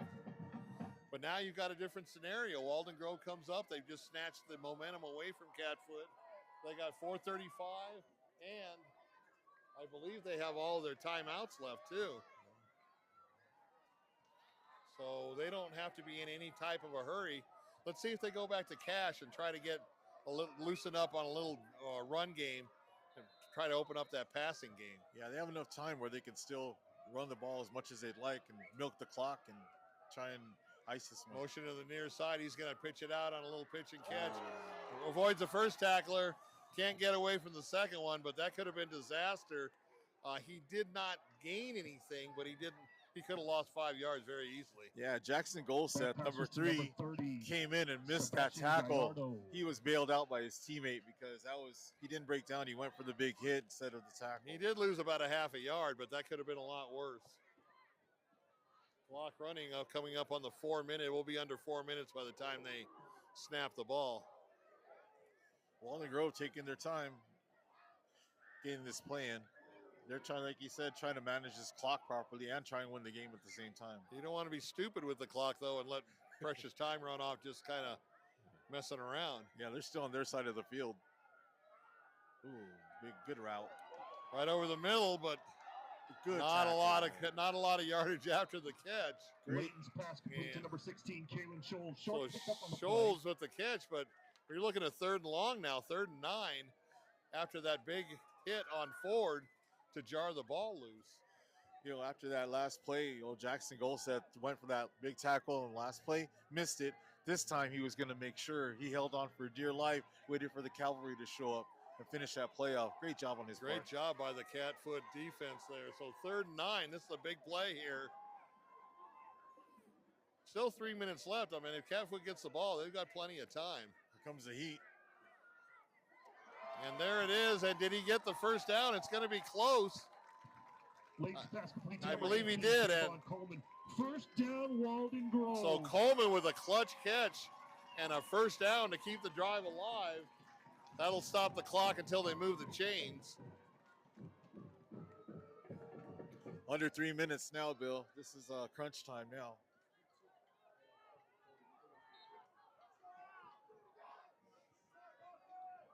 Waldon Grove letting precious time go off the clock. I'm not understanding. No sense of urgency. Here we go. Layton with a little out pattern. He's going to cut it up. Still on his feet and down to the 35-yard line. The defender slipped on that play. Complete to number 16, Kalen Scholes. So Scholes again and Pickup of 9 on the play. Close to a first down. We got 2nd and a short 1, maybe a half a yard, depending on where they mark it. Looks like the ball's right now sitting on the 35-yard line. Catfoot's going to have to start thinking about taking their timeouts. Yeah, that's true. Catfoot may have to use a defensive timeouts. I think they'll probably give them one more play here, then they'll have to start doing that because they're too close to converting a first down. So 2:05 and counting here in the 4th quarter, 21-21. Inside handoff to Cash, and there he goes rumbling up the field, still on his feet. And inside the 25. To number 9, Robert Cash. He'll pick up a first down, Walden Grove. So Cash with a first down and a big first down for the Red Wolves, and they're basically in field goal range now.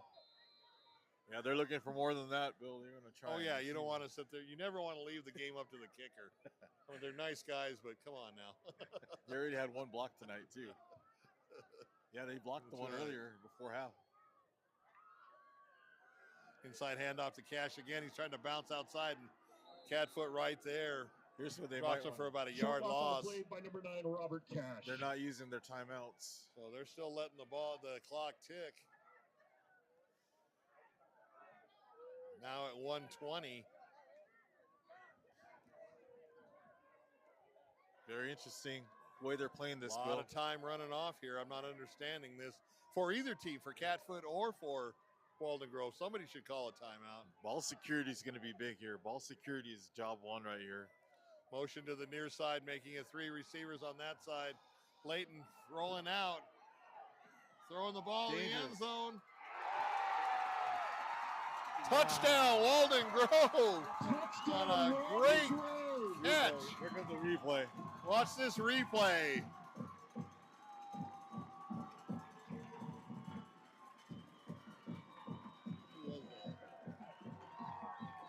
What a throw and what a catch by the Red Wolves. Very dangerous throw. Is complete to number 16, Kalen Scholes. Touchdown, Scholes, Waldon Grove. a big plays by Scholes on that entire drive. Yeah, exactly. Might be a candidate for player of the game. Scholes might have stolen that player of the game away from the quarterback. And a big extra point. That is huge. So Layton to Scholes is the money play of the game here late in the 4th quarter. 52 seconds left. That safety for Catfoot on that touchdown was about half a step short from intercepting that. Yeah, that could have been very easily intercepted by that strong safety. You got 52 seconds. You have all your timeouts. So you don't want to kick it out of bounds. That's the main thing. You don't want to kick it out of bounds, but you also, I don't know, I would kick it low, just right in the middle of the field. Make them use some clock, too. Yeah, right in the middle of the field. Make them run 10 seconds. Right in the middle of the field, just kick it low. You're not going to get the big run back. What a game. Once again, back on track, Ray.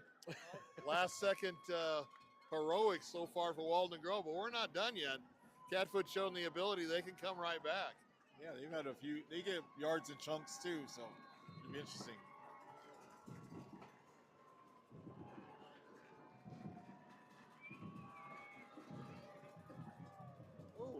High and straight up in the air. And he'll get the ball. He's got it down at the 30-yard line. So he fielded Catfoot in their timeouts and 50 seconds left to go. They need 70 yards. He fielded that like a second baseman taking a shallow Looked like he was going into right field there with that one. It looked like Willie Mazer for a minute. Like, good Lord. Well, I'm not going to put anything past Ford the way he's played tonight. One good throw and change this game. Oh, here's a finally, Ironwood Ridge all over the expected Nogales, 52-0. How about that Marana game? Do we get a final on that? Try to get that, but I don't know. Maybe we'll get a quick sneak in it here at the whistle blew. Timeout, Walden Grove. So Walden Grove with a timeout, didn't have their defense set.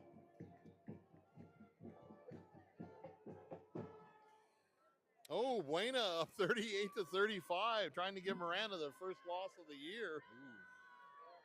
6 minutes left to go in the fourth quarter. Who's winning? Buena. Oh, wow. That's interesting. Boys from Sierra Vista. Is it at Marina? It's at Marana. At Marana? Uh-huh. Wow. Bonus points. Doing that in Marana. That was the marquee matchup, but I'll tell you, there's nothing taken away from this game. 28-21, and it's not over yet. I say this is the spotlight game of the week. We got it right here, Well, Bill. Ford, I mean, he's shown poise. He's shown that senior leadership, and they could very easily pop a long one. Now, if you're Walden Grove, you know, and you got the strong safety and the free safety, you cannot let anybody get behind you. You have to play center field. And they've been set up for that screen all night. And if they lose their discipline, Catfoot could take advantage of that. Let's see if Coach McKinstry comes up with a little trickery here. Little razzle dazzle of his own. Ball in the 30, 1st and 10. Ford getting flushed out of the pocket. Here comes the cavalry. Throws late, intercepted. I don't think he was in bounds, but I think they're going to call in the grasp. He's out of bounds. Yeah, or else he stepped out of bounds. Yeah, he was out of bounds when he threw it. So Walden Grove bringing the house, trying to keep that momentum up. 43 seconds as he did step out of bounds, stopping the clock. He had a free rusher coming in on him. He had no time.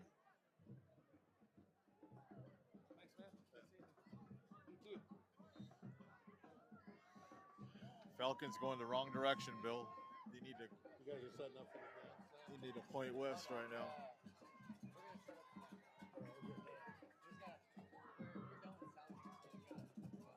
Nice. Good job, guys. All right, 2nd and 15 now. Ford back to pass, looking downfield. Now he's flushed out of the pocket to the far side. Throws across, complete, and out of bounds. So didn't gain a lot, but got the clock stopped, and that's the key thing. Number 44.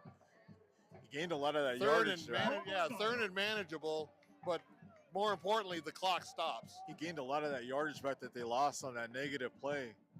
That was really good on his part. Ford keeping the play alive again.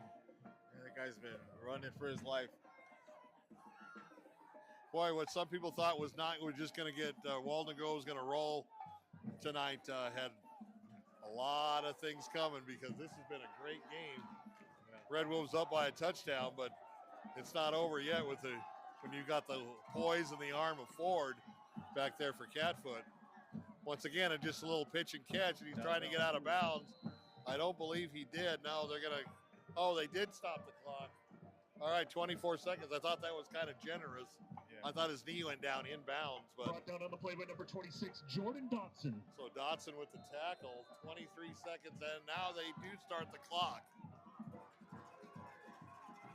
on the first down. Ford trying to look downfield, goes deep. Kind of threw a jump ball, and nobody got it. Intended for number 18. But this spot, Provided by number 5, J.D. Chapin, and number 2, Jackson Botham. where they're at on the Erickson field, was the intended receiver. Go ahead. they're going to need a good 20 yards here on this next play build to give themselves a shot at a Hail Mary. Hail Mary, Yeah, they need to get a 20-yard pickup, maybe like a out pattern towards the sidelines and set They've themselves got the up. timeouts. I mean, they can use the middle of the field.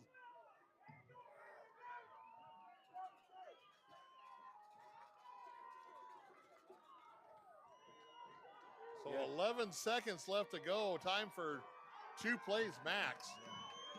But they're going to have to, if they use the middle of the field, they got to call a timeout immediately. Ford back to pass. Going to let it go down the sidelines deep. And that's PI right there. But in high school, it's not a spot foul. It's only 15 yards. That will stop the clock with 4 seconds and give them a chance for a Hail Mary. Penalty on the play. Pro football, that would have been a spot foul, and they would have had first and goal, but not in high school. Yeah, well, that's you could call it a smart penalty. It could have been a smart penalty. That was a catchable ball, but I don't think he was going to get any yardage after the catch. He was right on the sidelines. Yeah. So we got time to rewind it. One more play. One thing you would hope for is a Hail Mary or another defensive I would penalty. put 3 guys on the front line and put everybody back in the end zone.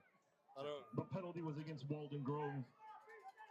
One more It's a for 15-yard penalty. one more penalty for the road, Bill. It's time to get loud.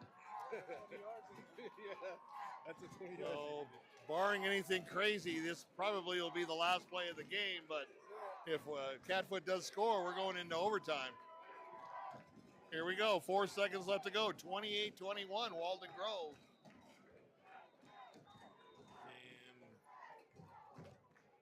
And timeout, Walden Grove. Timeout, Waldon Grove. The defensive coordinator, Coach Noble, and all the rest of the staff, they want to set up their defense. It's just almost like basketball. You just got to set up in a zone defense. You put everybody deep. You don't let anybody get behind you. And on that Hail Mary, you bat the ball down. You do not try to intercept it or tip it. I don't know if I wouldn't just dump it off to Seifert, and he's wide open on this alignment. And Seifert's been kind of the go-to guy today, the number 18, the receiver. Just dump it out to him and make Walden Grove come up and make a tackle.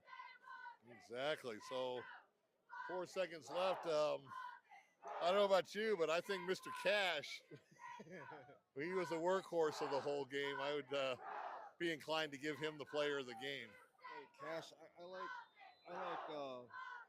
like Scholes. Scholes too, yeah. So essentially, he had that game-winning touchdown. Yeah, That could trump Cash's big effort. he was really clutch on that drive. That's who he was. Yeah, let's give it to Scholes. Unless Ford works some magic here. Yeah, unless Ford can come back and steal it away. 4 seconds left. Here we go. Last play of regulation, barring a Catfoot touchdown. It looks like they're going to bring 4, Bill. Yeah, they are bringing 4. Everybody into the pattern. Here's the pass to the sidelines. And I'm not sure if it was intercepted. It was intercepted. Jackson Philistine. Philistine, there's another name we've called a lot. They're more in the first half, but that's going to do it. That wraps it up. And what a game. What a game. I'll tell you, like I said, on paper, this looked like it could have been a stat game for Walden Grove. And they had to fight with all they had to get past this Catalina Foothills Falcon team that came in prepared. Yeah, the Falcons put up a heck of a fight. Walden Grove, they have a lot to clean up before they head into the postseason. Because if they make these kind of mistakes they made tonight, it's going to be a one-and-done scenario. They almost beat themselves tonight, but Catfoot took it to them just the same. Yeah, we're going to hopefully have Coach Noble up here for the post-game show. We're going to try to recap some scores to give everybody a little time. Yeah, heck of an effort by, at the end of the day, like Walden Grove did what they had to do on that last drive. And Oh, here's a good to score go. update. It was 38-35 Buena, but Marana comes back with a touchdown and now leads 42-38. 5 minutes left to go, so Buena needs a touchdown. They can't have a field goal. They're going to have to have a touchdown to take that one away from Marana late in the fourth quarter. I got a score here, Bill. I got a big blowout tonight. Micah Mountain 50, Saguaro 0. So Micah Mountain continues to roll week after week. Like I said, I was on the David Kelly show earlier tonight on the radio, and we were talking about South Point, the only 6A team in town, and even in their home games, other than the Marana game, they've played all Phoenix area teams, whether it was home or they had to go up to the Valley.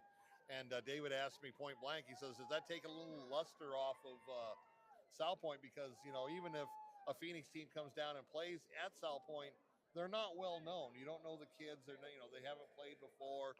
And, I think it does take a little bit of luster. And I kind of countered. I said, even though South Point's 6A, their enrollment is 4A because, you play, they play 4A in softball, they play 4A basketball, all that.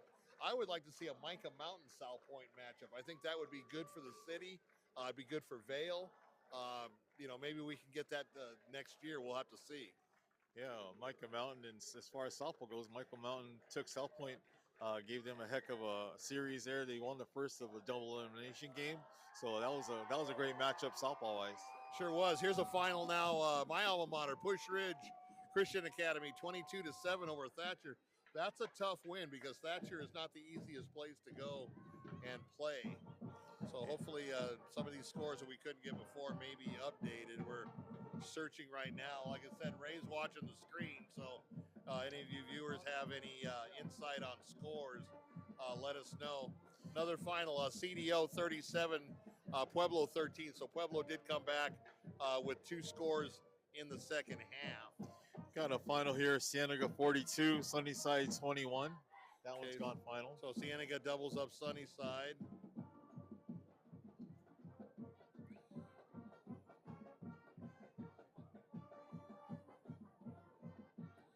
Still, we didn't get a score from Wilcox Benson, and that's they have a trophy. It's Senny something or other trophy for those two schools, but nobody showing any scores.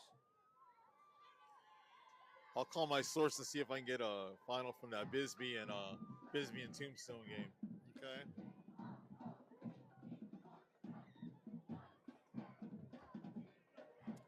Flowing Wells, Tucson High, once again, no score on that. Starting to feel like fall out here, eh? I left my hoodie in the car. I'm getting thin-skinned out here. It's good football weather, though. This is perfect football weather. If you're a player out there, you're feeling good. It's just right. This is room temperature. So while Coach Noble gathers his troops down on the field after a huge win, and I'll tell you, they had to reach into that bag for everything they had because Catfoot just did not hand that victory over to Waldon Grove tonight. And so welcome to the Bianchi's Italian postgame show, brought to you by Bianchi's at Speedway and Silverbell. They've been serving the best pizzas and pastas since 1977. I'll tell you right now, if you lived in Tucson any amount of time and you have not been to Bianchi's, you need to give up your Tucson card and go move somewhere else, because I'll tell you, Bianchi's, we had a show there last night. Obviously, I ate there last night. Had a great pizza, thin crust, extra cheese, all kinds of meat on it. It was, I think I've had a peanut butter sandwich today. I was still full from last night, but yeah, definitely Bianchi's. And Vince, hats off to Vince Bianchi. He's very involved with athletics in the Tucson area from Pima College. Vince was a great soccer player at South Point Catholic. And then being located right there at Speedway and Silverbell in the shadow of Pima College, he does a great job and a great service for Pima College Aztec Athletics. But he also does a lot of fundraising for club sports, whether it's football, softball, basketball. If you are a club person watching this game and you need help with fundraising, you can either call me at 5 or call or message me at 5 Sports Talk on Facebook or any of our other social media platforms. or we could definitely hook you up with Vince Bianchi and get some fundraising going for your team or club organization. And one thing I could say about Bianchi's, if you have an event, they do extremely great catering. This will be my 8th season at Mountain View, and for the first 7 years, we have our awards banquet at the end of the year, our softball banquet. And 7 years in a row, we've had Vince and Bianchi's cater our event. It's usually 100 people, and nobody goes home hungry. He's got pasta, you got pizza, you got salads, you got everything to go with it to serve. They deliver. I mean, it's a win-win. If you want something good, something that's going to feed good, wholesome food that's going to feed a lot of people, and everybody's going to go home happy, Bianchi's is definitely the place to go. I was kind of burnt out on Italian food one time because I had 3 shows in 1 week and they were all at Bianchi's, and I had their hamburger and it was great. I mean, everything that there's on their menu is great. I mean, they even cook up a good burger, and so it's a no lose situation when you go to Bianchi's, because you're not only going to not leave hungry, but you're also going to have some of the finest Italian food that's around here in Tucson. I could just eat their garlic bread all night. Their garlic bread is good by itself. Bill's gonna go down. He's gonna see if he can raise. He's gonna see if he can raise Coach Noble to come up here to join for the post game show. No, he might be with all the penalties tonight and things that they need to clean up a little bit. Coach Noble might have a lot of things going through his mind right now. And but yeah, it was definitely a good game. Once again, I'd like to thank Ray here for the amazing video, the replays, the graphics, everything that he does to put a high profile, really high quality production together for us here at 520 Sports Talk. I mean, nobody does what we're doing, and it's just so much fun and it's so professional. And why wouldn't you want 520 to show up at your game, for you to be the spotlight game of the week? And it's such a privilege for us to do these games and highlight these young athletes out here playing high school ball, giving it all they had. And on paper, tonight's matchup looked like it was going to be, a one-sided affair, that Waldon Grove was going to keep rolling, and give Catfoot a lot of credit. They had different plans, and they came to play tonight. So good job by Catfoot. And no, good yeah, job by Walden. definitely an excellent effort by Catfoot. I mean, that game could have gone either way. I mean, Scholes, is that Scholes doesn't catch that ball, and that was a hard ball to catch, but for him to put, for the quarterback of Walden Grove, Leighton, to put that ball where only his receiver could catch it was fantastic. And Scholes went down to the ground and caught it for the winning touchdown with under a minute to play. So once again, a great matchup here on 520 Sports Talk on our Spotlight Game of the Week. And, you couldn't ask for anything better.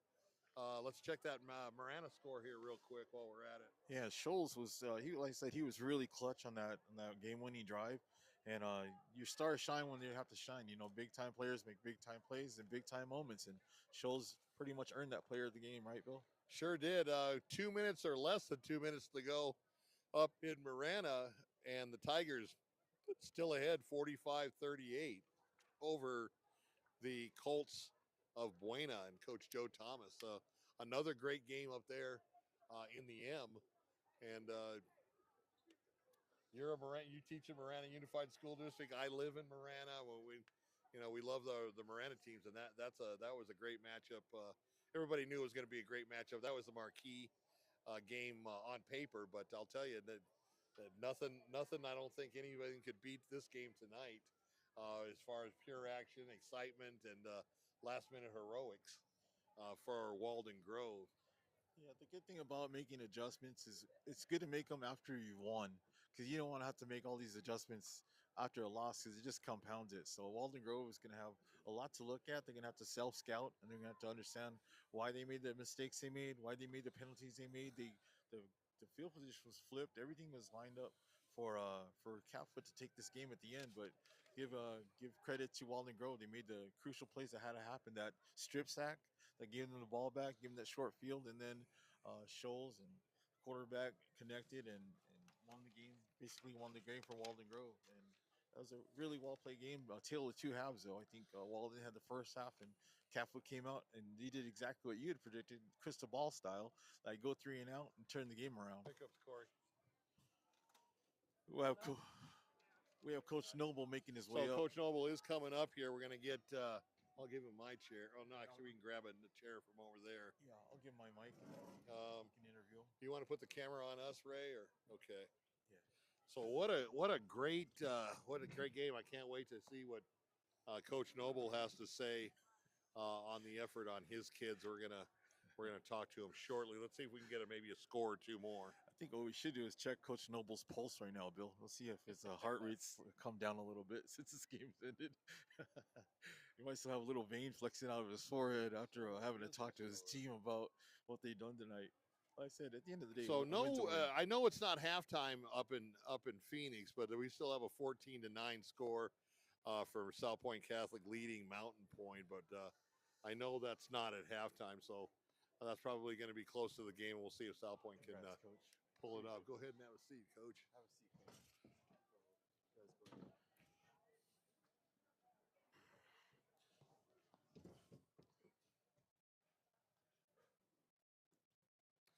So, man, you still got a pulse? Yeah. What a game! A tale of two halves, though. I mean, you came out, and you scored. As Ramon and I were mentioning on the broadcast, you scored on a kickoff return. You scored on the first play from scrimmage. You didn't really have to work for points on those first two touchdowns. Yeah. What was your feeling up 14-0? And like we were saying, I mean, that's the best 1-7 team I've seen in a long time. Yeah, I mean, they're way, 100%. They're way better than their record is. You know what I mean? They're talented. They're physical. Quarterback can spin it. Nine's a great receiver. They got some other guys that can catch the ball. So we knew they were better than their record was. You know what I mean? Got up on those first couple of plays, and we got a lot of guys banged up, and we just didn't play very well tonight. Yeah, I wanted to talk to you about. I know the one thing that drives coaches crazy is the extracurricular fouls. I mean, you had that one 15-yard penalty. You could have put you at the 35-yard line with a short field, and then one of your guys lost his temper on that late hit on the quarterback, and it went to be offsetting penalties. Yeah, and that's the kind of stuff that just gives you gray hair. Yeah, we've been hurting ourselves the last couple games with some of those, and we got to stop it.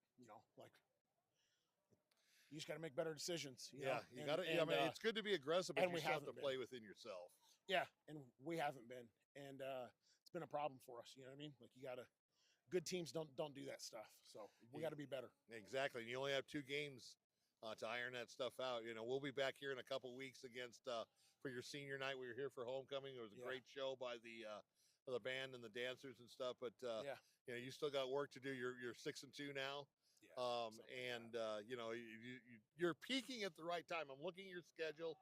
I'm looking at how you're getting stronger throughout your schedule, which is what you want to do. I mean, you're playing like you should, but you've got to get you've got to address those nagging problems. That all football teams have. Yeah, I think a few game stretch where we've gotten up big and haven't had to play full 4-quarter games, and I don't feel like we did that tonight, and we definitely needed to we needed to play better, and I gotta get us to play better. You know what I mean? I didn't do a good enough job with that tonight, and it showed. Well, I know a couple of guys are going to be running hard on Monday. Yeah, we're definitely gonna spend some time and got to get it cleaned up. Yeah, and then film tomorrow. You can dissect all that. And, we'll take a good look at it. And see where we made some mistakes, and see where we got to clean a few things up, and get some guys back, and go out there, and we got a banger next week, so we got to go take care. We got to have a great week of preparation and go out there, and it's going to be a good one. It's going to be exciting. Exactly, and you're more than welcome to use our feed if you want to use that for film as well. I love it. We're always here to help. We had a couple technical issues, so we might have to figure something out. Yeah, that's all right. That's what we're here for. So let's talk about next week. Who are you going up against? Yeah, so we're going against Micah next week. Oh, that's going to be a big one. It's a big game, 2 top 10 teams. You know what I mean? It's one we've been excited for, and there's no point in saying that we haven't been looking forward to it. You know what I mean? Because we have. Well, I'm looking at your schedule, Coach, and I think you needed a game like this. I mean, you rolled Saguaro 72-27, you rolled Pueblo 48-zip, Yeah. and you need something. You need to be tested before that AIA playoff starts. You can't just, Yeah, and I that's mean, how many teams have you seen just breeze into the playoffs and boom, they're gone in the first round? yeah, and that's one of the things. I'm like I said, obviously we want to play better than we did tonight, but that is one thing I said to the boys is next Friday is going to be a 4-quarter slugfest. So it's probably in some ways just the silver lining of tonight is that we got to get our blood pressure going for 4 quarters and grinding and finishing a game and doing some of the things that we haven't had to do much in the last couple of weeks. So it's definitely again, we got to play better, and I got to do a better job having us ready. But there were some good things that happened tonight for Oh, sure. most definitely, most definitely. And then and to be the best, you got to play the best. And then Yeah, Micah is, and again, like again, Catalina Foothills, like if they had a different schedule or playing in a different region, they'd probably win a region. Do you know what I mean? yeah, I was very impressed with quarterback like Ford. their quarterback's a stud. He can make every throws. He's very athletic. You know what I mean? And he gave us fits tonight. But yeah, I mean, like I said, we got to freaking play better than we did. But credit to Catalina Foothills too. You know what I mean? Like they came out and it would have been pretty easy for them just to fold Up at halftime. you know what I mean? Exactly. And they didn't. They came out and played hard. Before we wrap it up, I do want to ask you about that blindside hit that forced the fumble that allowed you to go on that game-winning drive. Yeah, I mean, JD Chafin, he's a senior. He's a senior. He's one of our leaders. He's played a lot of great football for us, and your big time players got to make big time plays. You know what I mean? When the game's on the line, and when you need him to, and he showed why he's one of our big time players. He sure did. Our player of the game is going to be Mr. Scholes with a touchdown catch. Yeah, that was a fantastic catch. It was without getting too much into it. We kind of screwed a couple things up on that play, and but Caleb did a great job keeping it alive, and Kalen made a play. It's another kid who's played a lot of football for us, and Kalen's had one of the best off seasons out of anybody in the program, really since last season ended. To now, Kalen's put in as much work as freaking anybody, and it's awesome to see, a great kid, great player who's put in that much work, go make a play like that when he's been a stud for us all year. No, exactly. And what I thought was great, and this shows, it shows football smarts, football intelligence is. He put that ball where only Scholes could to catch it. Yep. There was no chance of an interception. If 100%. it's incomplete, you get another crack at it. Yeah. But he put that ball right there low. Scholes went down and got it, got his arms underneath it. Boom, touchdown. And you still had to play defense, following that touchdown. It wasn't, it wasn't game over. So, congratulations, Coach. Thank you very much. Always good to come down here. Yes, you know sir. how we feel about you guys. Thanks. And we'll see you in a couple.